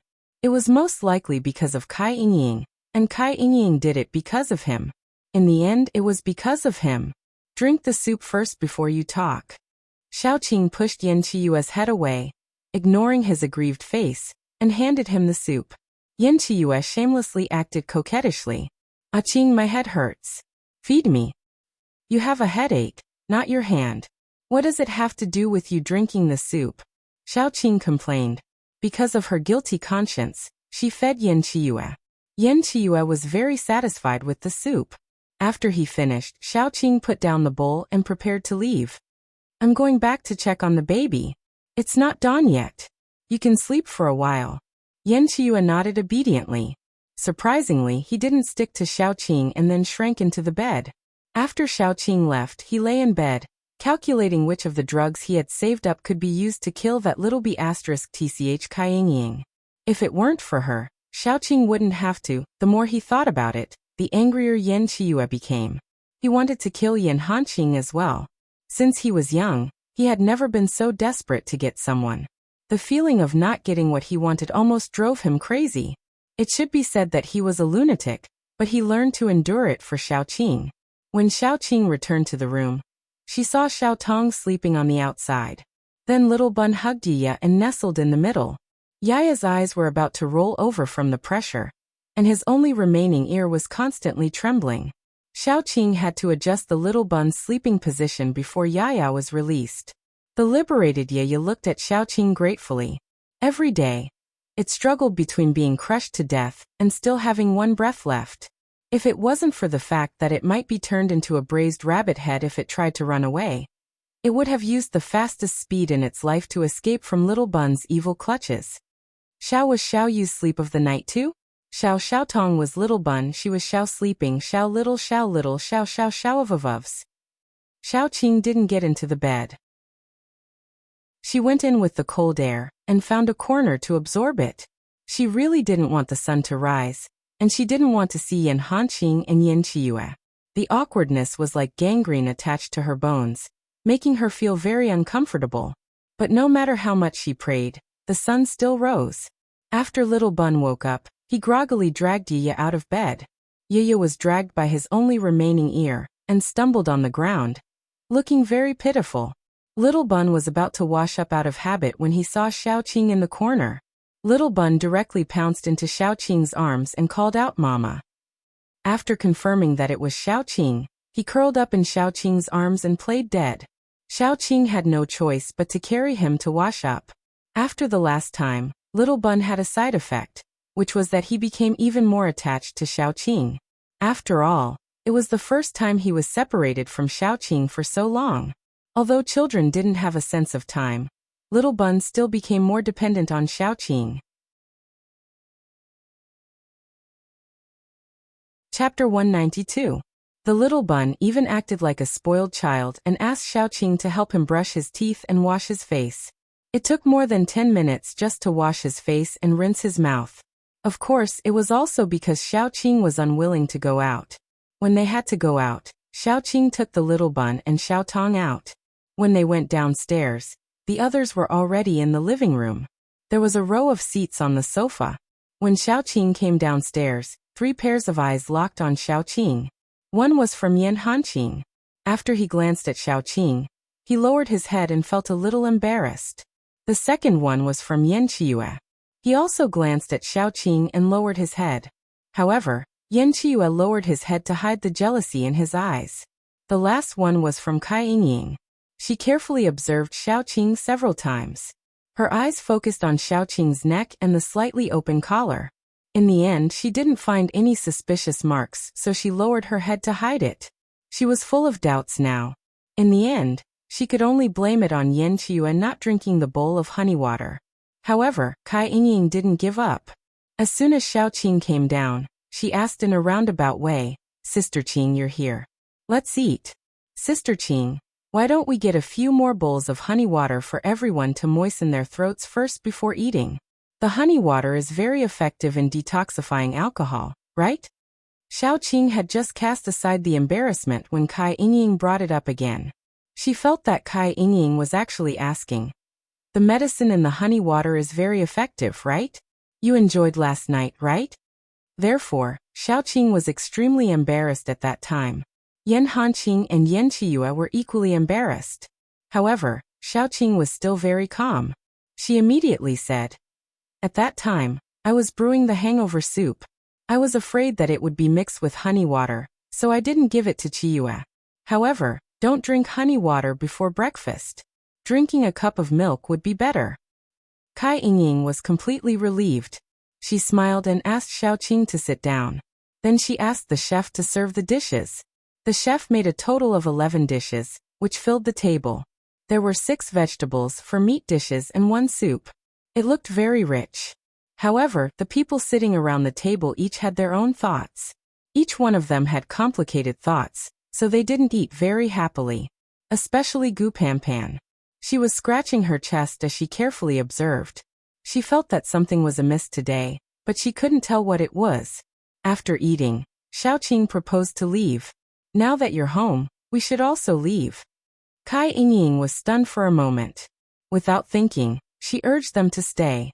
"Don't be in a hurry to leave. I'll show you around. I'm the host, so I'm familiar with this place.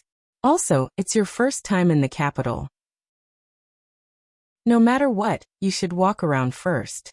Xiaoqing didn't want to stay any longer. Even if she knew that Kai Yingying had the ability to make it easier for her to find air dye in the capital, Xiaoqing didn't want to stay for a minute longer. After such an embarrassing thing happened, she even had the intention to kill Kai Yingying. If she stayed any longer, Xiaoqing was afraid that she wouldn't be able to control herself and would really kill Kai Yingying. If that happened, Kai Yingying's father would definitely take revenge. It would be a lot more troublesome for her to find air dye. "We're really not going to walk around anymore. We still have things to do, so we won't trouble you. We'll meet again if fate wills it." Xiaoqing smiled slightly and prepared to leave with her people. Kai Yingying still wanted to urge them to stay, but someone ran over and said while panting, "Miss, the leader is calling for you. He wants you to hurry over. He has something to tell you." Kai Yingying hurriedly said, "Sister Qing, please don't leave. I'll be back soon." Before she left, She still called for the person who came to find her to help her keep Xiaoqing and the others. After all, if Xiaoqing left, it would be pure fate to meet them again. Kai Yingying liked Yin Chiyue a lot. She wanted to keep Yin Chiyue and Xiaoqing by her side. After Kai Yingying left, Xiaoqing prepared to leave. However, the person stopped Xiaoqing and refused to let her go. You mustn't leave. Before Miss left, she told me to keep you guys here. If you leave, Miss will beat me to death when she comes back. What does it have to do with me if Kai Yingying wants to beat you to death?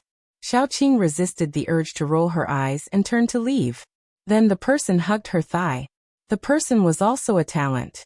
He lay on the ground and hugged Xiaoqing's thigh, crying, "Just stay a little longer. Miss will be back soon." Xiaoqing didn't say anything. She threw out a vine and dragged him away, hanging him on the corner of the table. Then, she left with Little Bun and the others. She had wasted enough time. She had to find Dai. Fortunately, Xiaoqing had a preliminary understanding of the situation in Jingdu. Now the first step was to go to the mission hall. That was the place with the most paranormals in Jingdu.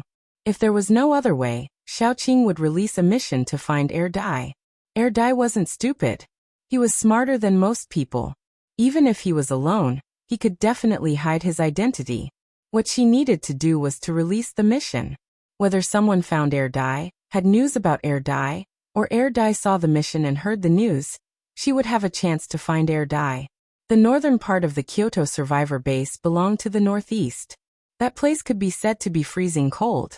After the apocalypse, the climate had become even more unpredictable. If Xiaoqing still couldn't find Dai in Kyoto, he would have to continue north. However, Dai wouldn't wander so far away, right? If he woke up, he would definitely follow the direction and go back to find them. Xiaoqing's mood was very complicated as she walked and thought. After walking out of the door, she chose a direction and walked forward. Not long after, she saw a somewhat familiar figure. Chapter 193. That figure was none other than Lin Qifan. He had changed a lot. He had lost a lot of weight, but there was still a fake gentleness in his eyes as he stood among the crowd. Xiaoqing felt as if her heart had been ruthlessly pierced by something. The large hole in her heart was bleeding profusely, probably because she was too obvious. Yin Chiyue couldn't help but pat her on the shoulder. "Ah Qing, what's wrong?" Xiaoqing shook her head and led them away calmly. She wanted to cut open Lin Qifan's heart and see if it was black inside, but now wasn't the best time. How could that scumbag be compared to Dai? When they brushed past each other, Lin Qifan turned his head and only saw Xiaoqing's back. The woman beside him asked, "Qifan, what are you looking at? You look so engrossed." Lin Qifan forced a smile. "I just saw a familiar figure. I thought it was someone I knew." Lin Qifan thought carefully. How could that be? Xiaoqing was already dead.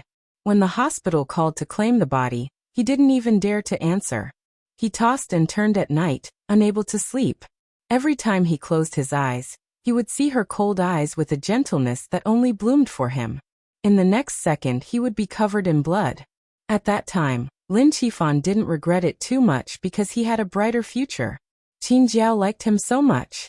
As long as he married Qin Jiao, the entire company would be his. However, when the apocalypse came and he lost everything, he remembered how good Xiaoqing was. If Xiaoqing was by his side, she wouldn't let him suffer at all. However, after the apocalypse, Lin Qifan was so tired that he didn't even have time to regret. When he saw that familiar figure, Lin Qifan's heart trembled. Lin Qifan thought of Xiaoqing again. On the other side, Xiaoqing's emotions fluctuated for a moment. Then Lin Qifan was thrown to the back of her mind. She just wanted to find Dai. She wanted to find Dai as soon as possible. That silly Dai would be bullied if it wasn't by her side, wouldn't it? The longer they were apart, the more she missed him. The image of Dai staring at her in a daze often appeared in her mind. Besides Little Bun, Dai was the one Xiaoqing trusted the most in the apocalypse. Besides Little Bun, Dai was the one who stayed with her for the longest time. The longer one missed someone, the deeper it would be. The longer it fermented, the stronger it would be. In the end, Xiaoqing still couldn't leave. Not long after they left the villa area, They were stopped by Kai Yingying before they could enter the pedestrian street leading to the mission hall. Kai Yingying was out of breath. She pulled on Xiao Qing's sleeve and refused to let go. Sister Qing, why are you leaving? If someone hadn't come to inform me, I wouldn't have known. Stay for a few more days. Xiao Qing had no choice but to tell the truth. Actually, we came to Kyoto to look for someone. I lost one of my companions during the last mission. I've already searched all the survivor bases near the mission location. Kyoto is the only one left. That's easy. You should leave this to me. Although my mercenary group isn't big, we still have some power in Kyoto. It's much more convenient than you guys searching everywhere. We can also go to the mission hall and register a mission to find your companion. Sister Qing, stay. Tell me what your companion looks like. I'll let my subordinates look for him. I'll let you guys know if there's any news, Kai Yingying hurriedly said. Xiao Qing thought for a moment and said, he's young and mute. His temper is like a child's. His bangs are a bit long and cover his eyes. After explaining Dai's characteristics, Gu Panpan asked, get me a pen and paper. I can draw a portrait. She was an art student. Although she hadn't learned for a long time, drawing a sketch was no problem for her. Chapter 194. Kai Yingying quickly took them back to the villa and found a pen and paper for Gu Panpan. Gu Panpan drew Dai. Her sketch was not vivid, but it was quite similar. Kai Yingying took the sketch and asked someone to make several copies. Then she mobilized her men to start looking for Dai in the city. After that, she took Xiao Qing and the others to the mission hall. Sister Qing, please register the mission and leave your contact information. If there is any news, we can inform you. Xiao Qing described the mission. It was not only about looking for Dai, but also about finding Dai. She set the reward to be very high. There were 5 level 3 zombie crystals. Even Kai Yingying swallowed her saliva when she saw the reward. After that, they went back to Kai Yingying's villa. Although Xiao Qing did not want to go back, she endured it for the sake of Dai. After they went back, Kai Yingying poured water for everyone and said, Sister Qing, you don't know yet. Something big is going to happen in Kyoto. What's the big deal? Xiao Qing asked, but she was thinking about Dai. She was a little anxious. If she couldn't find Dai in Jingdu, she could only go all the way north. But the further north she went, the less hope she had. Japan sent a small team to Kyoto to borrow food, said Chen Xiaobei. Although Kai Yingying had many shortcomings in her personality, she was better than many rich second generations. She was a nationalistic youth. Kai Yingying gnashed her teeth in hatred towards the small island nation that had a grudge against her motherland. Not only her, but many mercenary group leaders in Kyoto gathered for a meeting after hearing the news. The topic of the meeting was how to give the group of paranormals in Japan an unforgettable trip to the Celestial Empire. Japan is a small country. They import all their food. When the apocalypse broke out, their food import channel was cut off. There was not much food in the country. After these days of consumption, they almost ran out. So they came to our country to borrow food. Kai Yingying gritted her teeth and said, why should we lend them food? We don't even have enough for ourselves. But the higher-ups want us to maintain the friendship between countries even in the apocalypse. If we can help, we should help. If we have food, we should give it to the survivors in the base. Why feed those animals? Xiao Qing grasped the main point. You're saying, the Japanese are coming over? Kai Yingying nodded hatefully. I heard that a small team has arrived. All of them are psychics. The leader is a descendant of the Onmyoji. They will arrive in the capital soon. Xiao Qing didn't want to stay, but now that she was asked to leave, she wouldn't. She hadn't experienced those 8 dark years, but she had heard her instructor and coach talk about it countless times. There were also countless missions that were related to destroying that country's private human experiments. Perhaps in the eyes of some people, there were good and bad people in every race, and that race was no exception. Hatred was also a part of hatred. However, in Xiao Qing's eyes, that entire race was almost rotten. She felt disgusted just by looking at it. Since the Japanese psychics were coming over, she couldn't leave. Even if she couldn't slap them in the face, she had to watch that group of people cry and leave. Oh no, if she found Dummy during this period, she might ambush those paranormals on their way back, and make them stay in the Celestial Empire forever. After getting more information about the Japanese team from Kai Ingying, Xiaoqing quietly waited for the news. She didn't leave the villa for the whole day. She was afraid that if she left, she would miss the news about Dai. Yan Qiyue and Yan Hanqing sat on either side of Xiaoqing and accompanied her as she waited. The two of them didn't look at each other, and it was quite harmonious.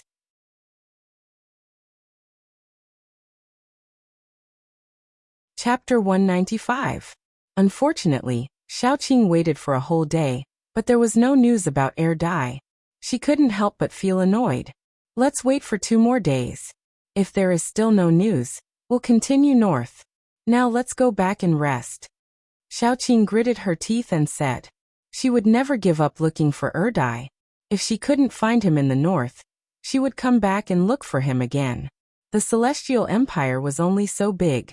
She would find Dai after looking around once, twice, or 3 times. After everyone returned to their rooms, including Xiao Tong, who had brought the little bun back to sleep, Xiaoqing walked to the balcony. She rummaged through her space for a while, and finally found a pack of cigarettes.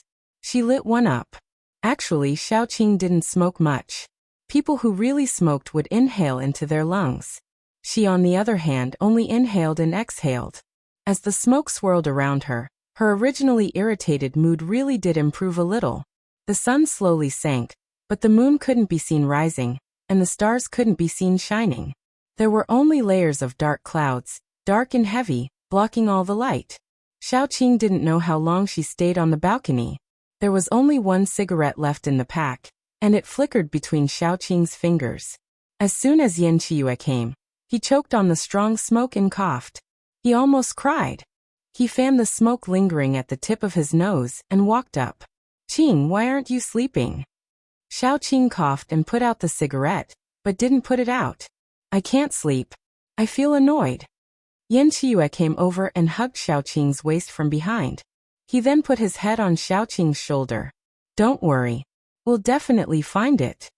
God knew how jealous he was when he saw Xiaoqing so anxious. He thought countless times in his heart about how to kill all the men who dared to approach Xiaoqing, and how to imprison Xiaoqing in a place where only he could see. However, when he saw Xiaoqing's cold eyes, all his thoughts disappeared. No matter how ruthless and good he wanted to be, he couldn't do it. He was afraid that she would hate him, so he suppressed all the dirty and rotten thoughts in the depths of his heart. He was afraid that Xiaoqing would find out if he revealed even a little of it. If Xiaoqing showed a trace of disgust for him in her eyes, he would directly destroy himself. Thinking about it, all the pride he had in his life became dust under her feet after meeting her. At first, Yan Qiyue didn't believe it. He didn't believe that there was a woman who could make him fall in love with her. He also didn't believe that there would be someone in the world who would be willing to sacrifice their life for another person. Humans were such selfish and weak existences. How could they risk their lives for another person? Now he had to believe it because as long as Xiaoqing said a word, he would be willing to take out his heart for Xiaoqing. But it's been a day and there is still no news. Xiaoqing stared at the flickering cigarette between her fingers. It had been crushed once, but it was still burning stubbornly. The irritation in her heart made her want to find someone to fight and vent her anger. Yan Qiyue had to comfort Xiaoqing. "Don't forget, the Jingdu survivor base is the largest survivor base in the country. The population is more than 10 million. It will take a few days to find all of them." Xiaoqing didn't say anything, but the irritation was getting deeper and deeper. She stared at the cigarette in her hand, and suddenly pressed the cigarette, but on the back of her hand. The cigarette but made contact with the skin on the back of her hand, and made a sizzling sound. The smell of burned flesh filled the air, but Xiaoqing didn't feel much pain. When the cigarette butt was moved away, the scar on her hand healed at a speed visible to the naked eye.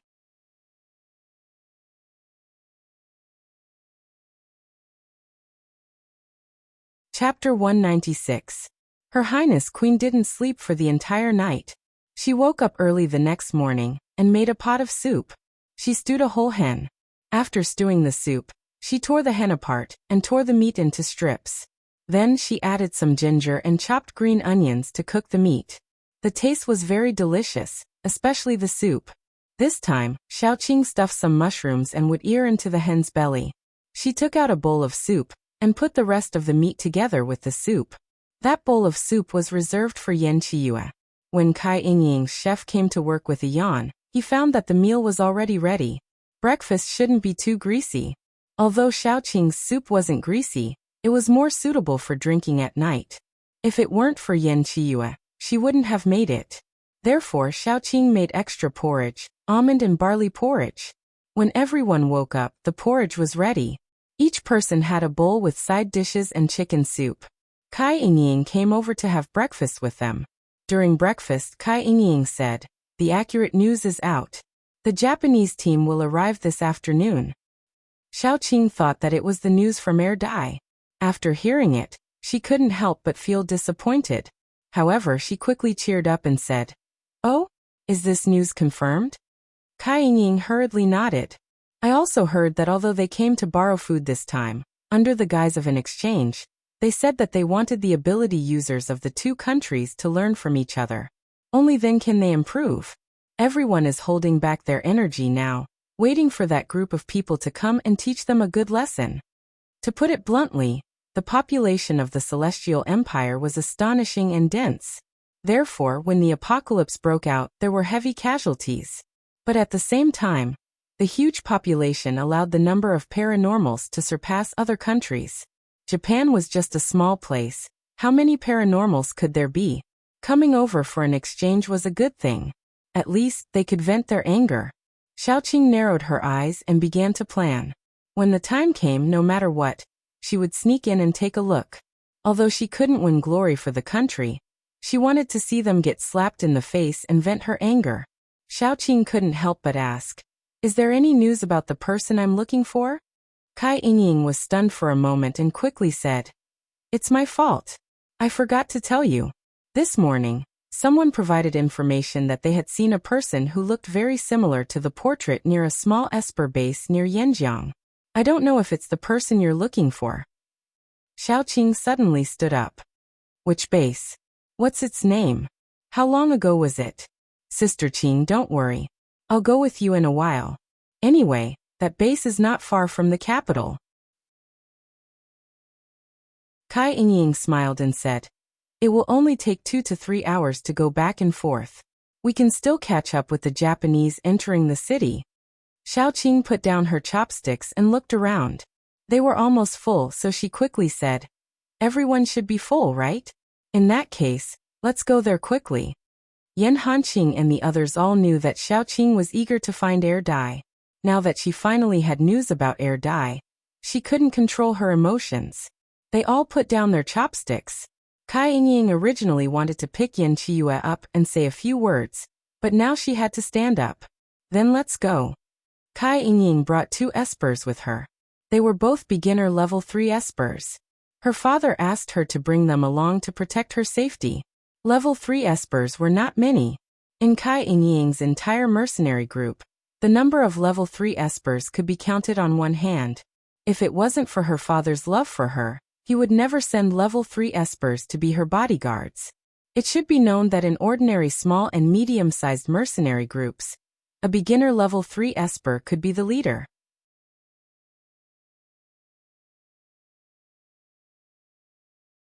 Chapter 197.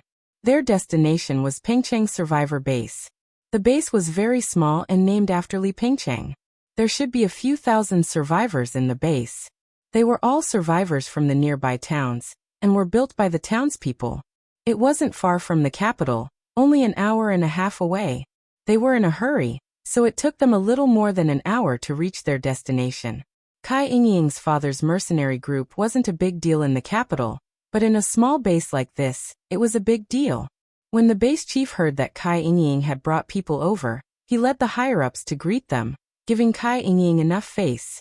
The base chief, Li Pengcheng, accompanied them all the way inside.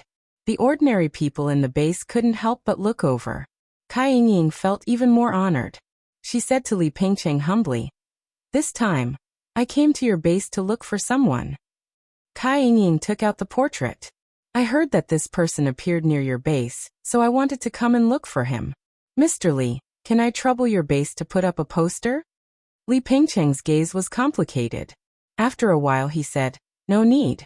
I know him. If you want to look for him, I can take you there. Xiaoqing was very happy. She quickly said, then I'll trouble you.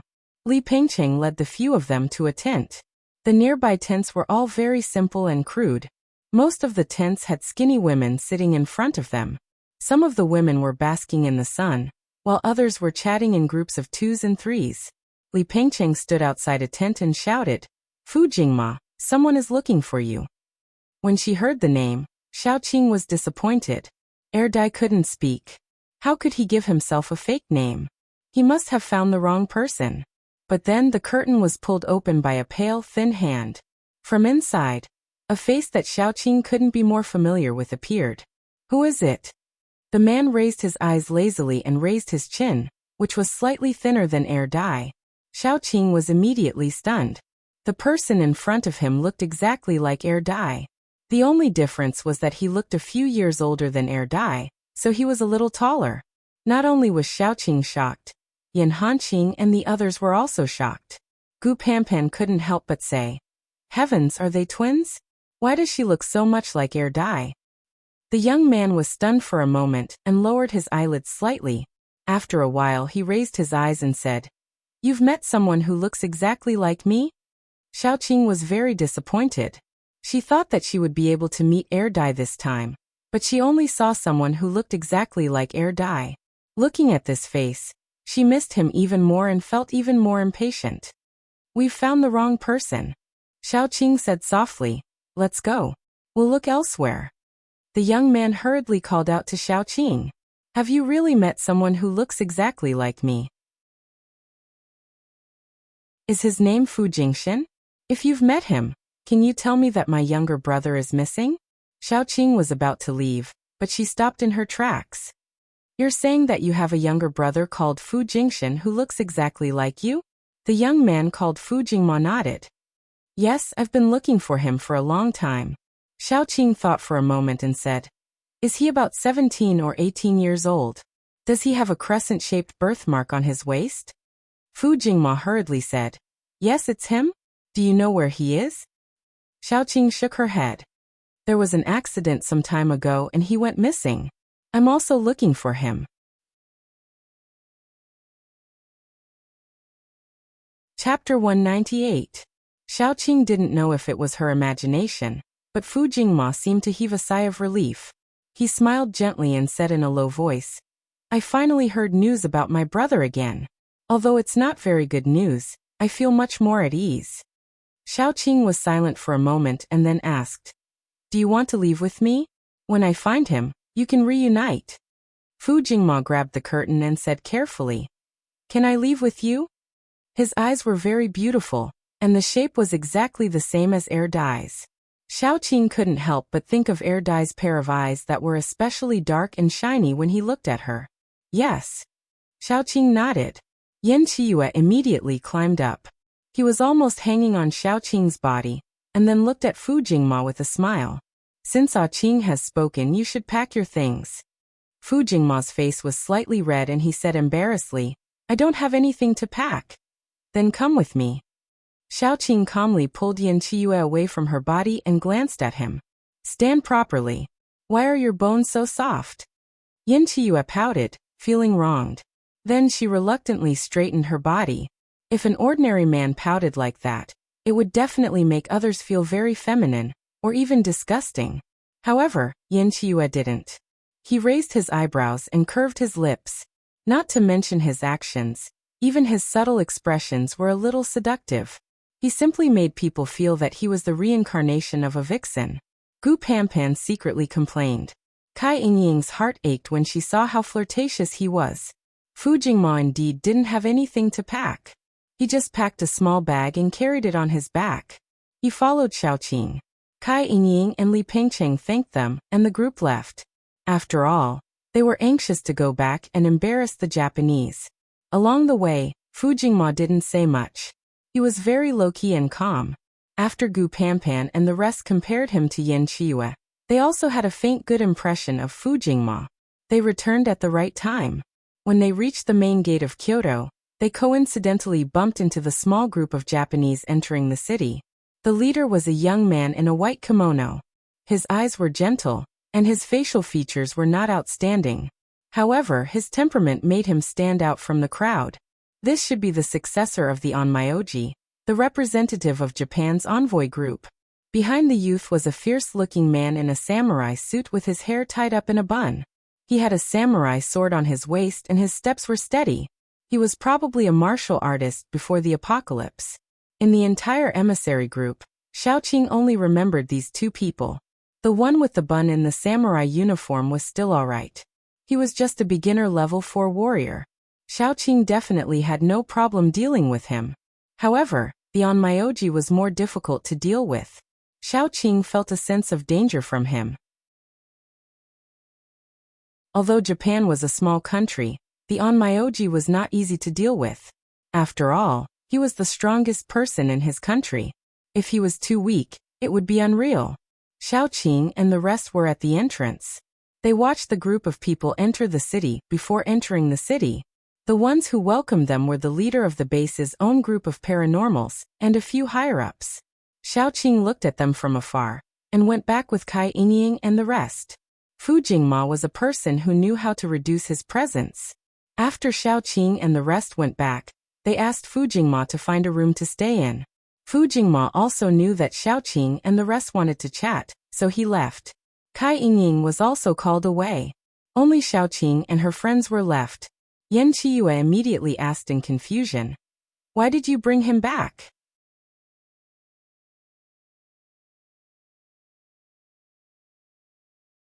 Chapter 199. Yen Chiyue's intuition was very accurate. He could clearly distinguish between good and bad intentions. Therefore, those hypocrites could never hide from him. Fu Jingma looked very docile, but Yen Chiyue instinctively disliked him. Xiaoqing explained seriously, "He is very likely to be Air Dai's brother. I don't want Air Dai's relatives to be stranded outside. Let's treat it as a surprise for Air Dai. When Air Dai is found, let them reunite. If not, it's fine. We can wait for Air Dai to come back and confirm it.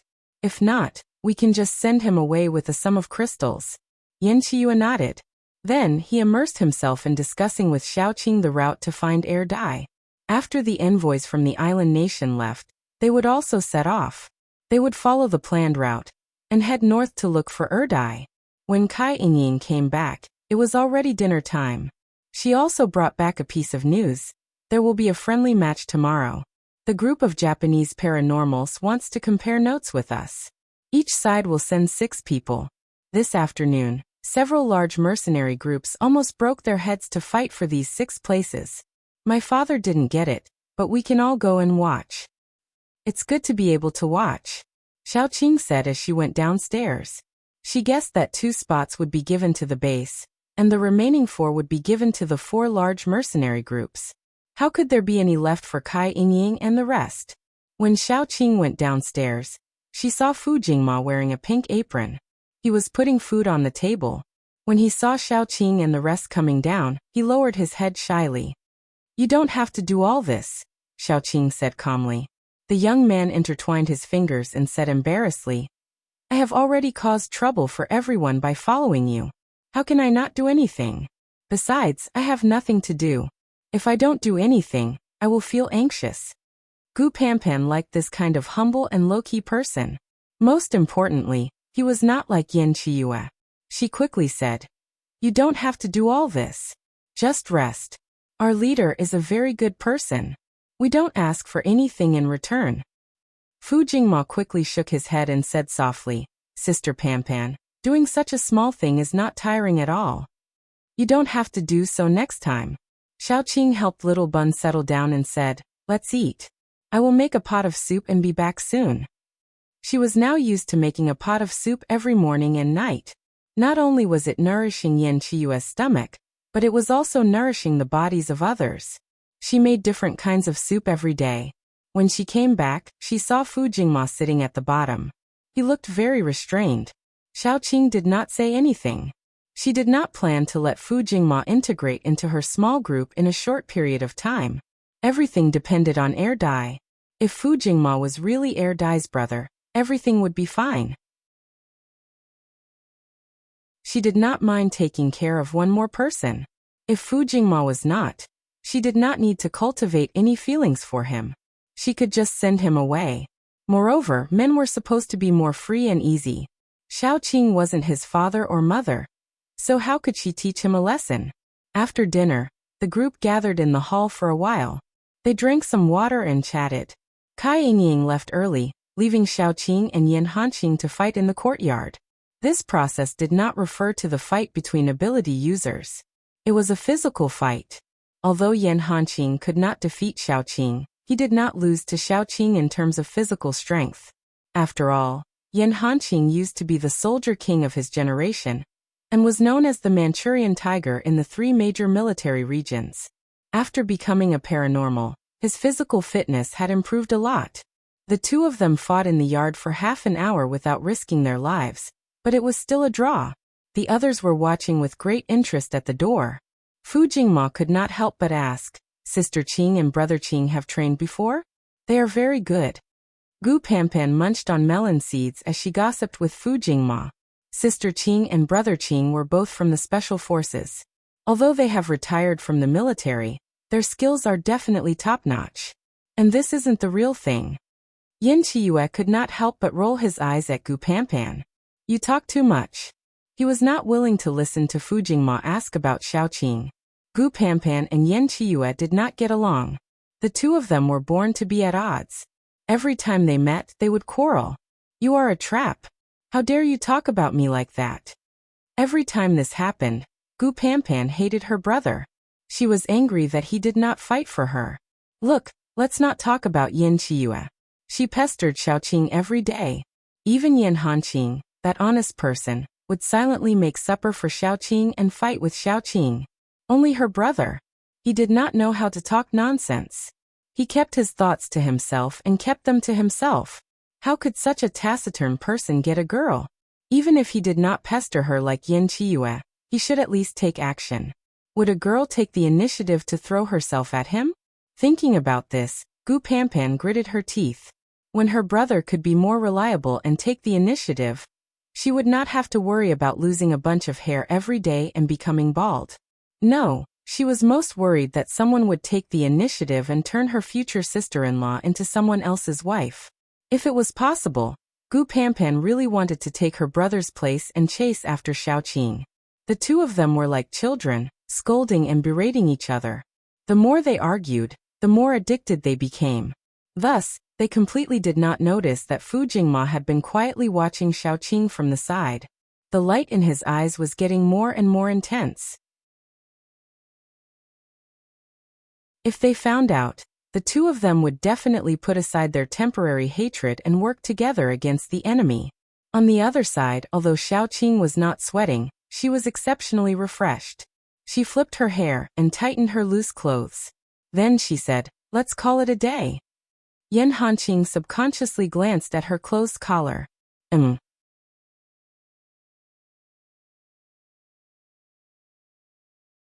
Chapter 200. Fu Jingma was very diligent and honest. He spent the whole day either cleaning up the house or doing some trivial things. Gu Panpan and the others had a better impression of him. After all, almost no one would hate someone who was diligent and good-looking. Soon, it was time for the friendly competition. The friendly competition was held in the big square of Jingdu. Although it was open to the public, it still required ability users to enter. The seats in the front row were reserved for the more powerful mercenary groups in Jingdu. Although Cai Yingying's mercenary group wasn't in the top few, it was still a relatively large mercenary group. Naturally, they could occupy a seat. Cai Yingying had brought Xiaoqing and the others early. Xiaoqing also met Cai Yingying's father for the first time. Cai Yingying's father looked very kind. He had a smile on his face when he met people. He was very likable. Moreover, when Cai Yingying's father talked to Xiaoqing and the others, he didn't put on airs. He didn't show any arrogance just because Xiaoqing's group was a nameless team of ability users. In short, he looked quite amiable. After a while, The other top-ranked mercenary groups arrived one after another. The most eye-catching group was naturally Thorns and Roses. They were all girls, and not a single one of them was ugly. The most eye-catching of all was their leader, Wu Jiaojiao. She was wearing a tight leather suit that accentuated her figure. She had a small waist and a beautiful face. Coupled with her sexy makeup, she attracted the attention of all the metahumans present. Naturally, Xiaoqing wasn't looking at the girls. Instead, she was looking at the man who was sitting in the corner. He looked quite handsome. His facial features weren't very prominent, but he was the type that was good-looking. The reason why he attracted Xiaoqing's attention was that he didn't have much of a presence. Even if he was sitting in a group and dozing off, he wouldn't attract too much attention. Xiaoqing took a second look. Perhaps he felt Xiaoqing's gaze, so he opened his eyes. As soon as he opened his eyes, the man's whole face gave off a completely different feeling. Perhaps it was the finishing touch, but his face instantly became delicate and pretty, to the point where people couldn't take their eyes off him. Especially his eyes, which were sparkling and slightly squinted, with a faint smile on his face. Then he met Xiaoqing's gaze. Xiaoqing sized him up very seriously, then looked away. The man was a little curious. He was very clear about his own appearance. Very few people could break away from his gaze so naturally when they looked at him in the eye. However, when Xiaoqing looked away, her eyes were full of the word boring, which made him a little discouraged. The Japanese and the higher-ups of the base came together. When the Japanese arrived, Xiaoqing almost jumped up because at the back of the Japanese team, there was a young girl in a cherry blossom kimono. Beside the young girl stood a young man with a long scar at the corner of his eye. Xiaoqing almost flew over and hugged the young man. She had searched for so long and worn out her iron shoes to no avail. However, Erdai appeared in front of her by himself. That was Erdai. Xiaoqing didn't need to ask or say anything. She could recognize at a glance that it was definitely Erdai. Yin Hanqing also saw Erdai. He grabbed Xiaoqing's hand and said in a low voice, "Don't be impulsive. Let's take a look first." Why was Erdai in the Japanese team? Xiaoqing suppressed the impulse in her heart and observed carefully. She found that Erdai's expression was very gloomy, with a faint sense of urgency and impatience. The scar at the corner of his eye was obviously not new, but it hadn't disappeared. More importantly, there was a chain around his wrist. The end of the chain was inside the kimono girl's wide sleeve.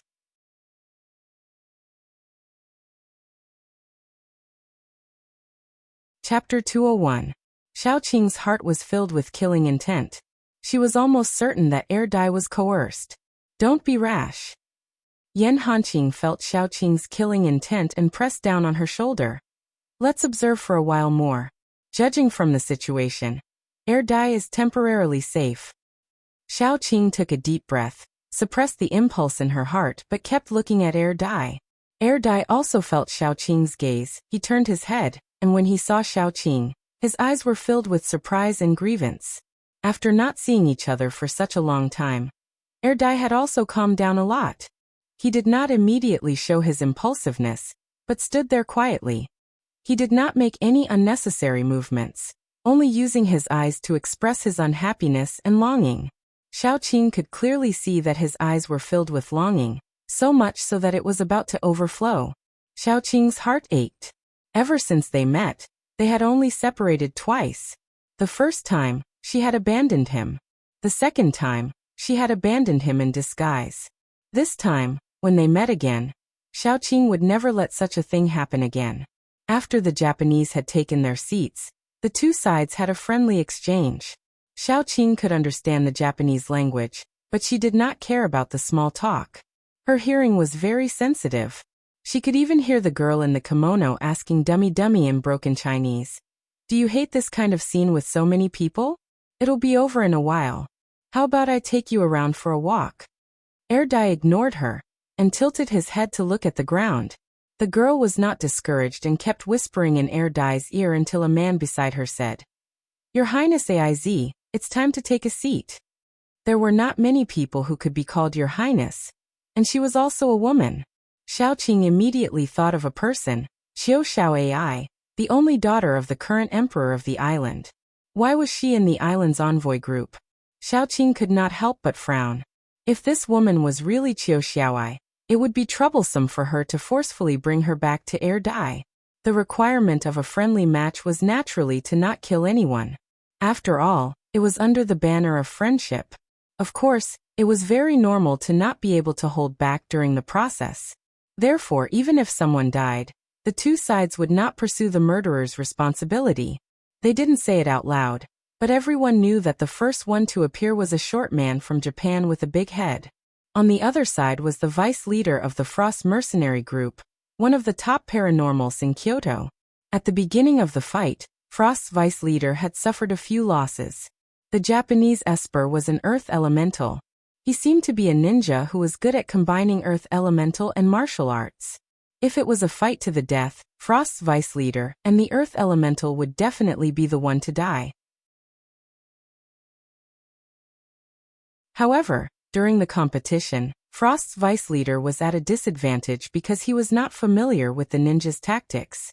Unfortunately, he lost. When he lost, not only himself, but all the paranormals in Kyoto felt embarrassed. After all, this was the first round, and they lost to Japan. How embarrassing was it to lose at the beginning of the competition? Before the second round started, Wu Jiaojiao stood up and said, "I'll go this round." She had a bad temper. Without saying anything, she rolled up her sleeves and went up. As soon as Wu Jiaojiao went up, the paranormals below started cheering and whistling. Although Wu Jiaojiao had a bad temper, she was not a fire elemental. She was a water elemental. At first, people thought that water elemental paranormals were useless. Could you throw a water ball to kill a zombie? Later, the water source was gradually polluted, and the water that could be drunk directly became less and less. Water elemental paranormals became precious because they were like living water purifiers. People could go without food for a few days, but they could not go without water for a few days.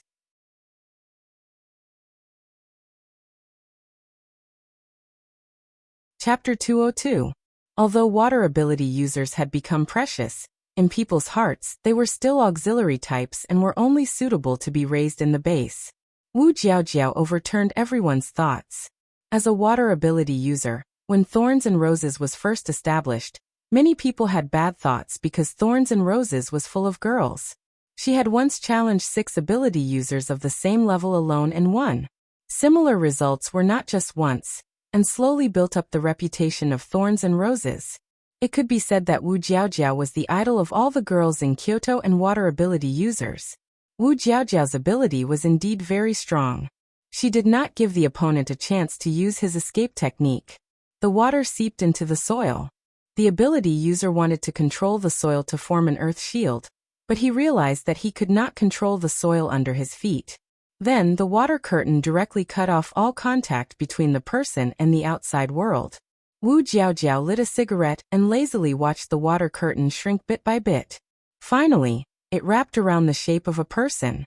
The Japanese Yin-Yang master shouted, "We admit defeat." His Chinese was very authentic, and there was nothing strange about it. Wu Jiaojiao narrowed her eyes and blew out a smoke ring. Secretly, she suddenly tightened the water curtain. Then, when her water curtain dispersed, there was only a dead person left on the ground. "Ayaya, I'm sorry. I was shocked and used too much strength." Wu Jiaojiao patted her 36D and said with a delicate face. Those who were familiar with her wanted to spit on her.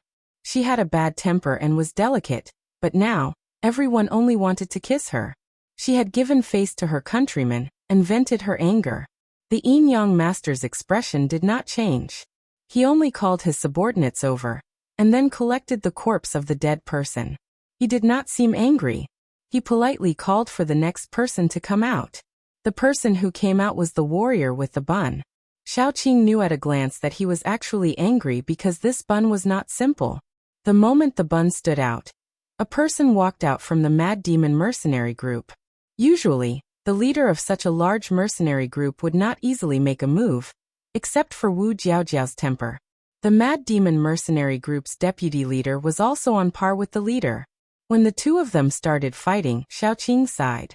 She could tell that the vice leader of Mad Devil was no match for the girl with the bun. As she expected, The first half of the fight seemed to be a tie. However, Xiaoqing could clearly see that the girl with the bun only used 50% of her strength, while the vice leader of Mad Devil was already using his full strength. In the second half of the fight, the bun had suddenly increased her strength.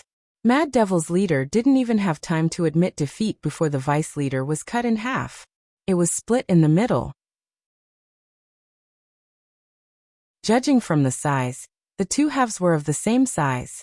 Blood and internal organs flowed all over the floor. The girl with the bun probably did it on purpose to make the scene so bloody as revenge for Wu Jiaojiao's attack. His arrival infuriated the other commanders, especially the commander of Mad Demon. After all, he had lost one of his experts. Without a second thought, he jumped up and wanted to take revenge. However, he was pulled back because they had discussed it very clearly at that time. 2 of the spots belonged to the base, and the remaining spots would be given to each of the 4 mercenary groups. The few of them looked at the drowsy man in the corner. He was the only one left among the 4 mercenary groups who had not made a move. The man was still dozing off, but he almost shivered when he was stared at by the group of people. He rubbed his eyes, stretched, and stood in front of them. "Is it my turn?" A few people dragged the bloody corpse past him. Only then did he sniff and wake up a little. He glanced around and asked, "It's my turn, right?" You're tuning in to the Earbook Haven YouTube channel. Don't forget to subscribe and join us on this journey to catch the most captivating stories.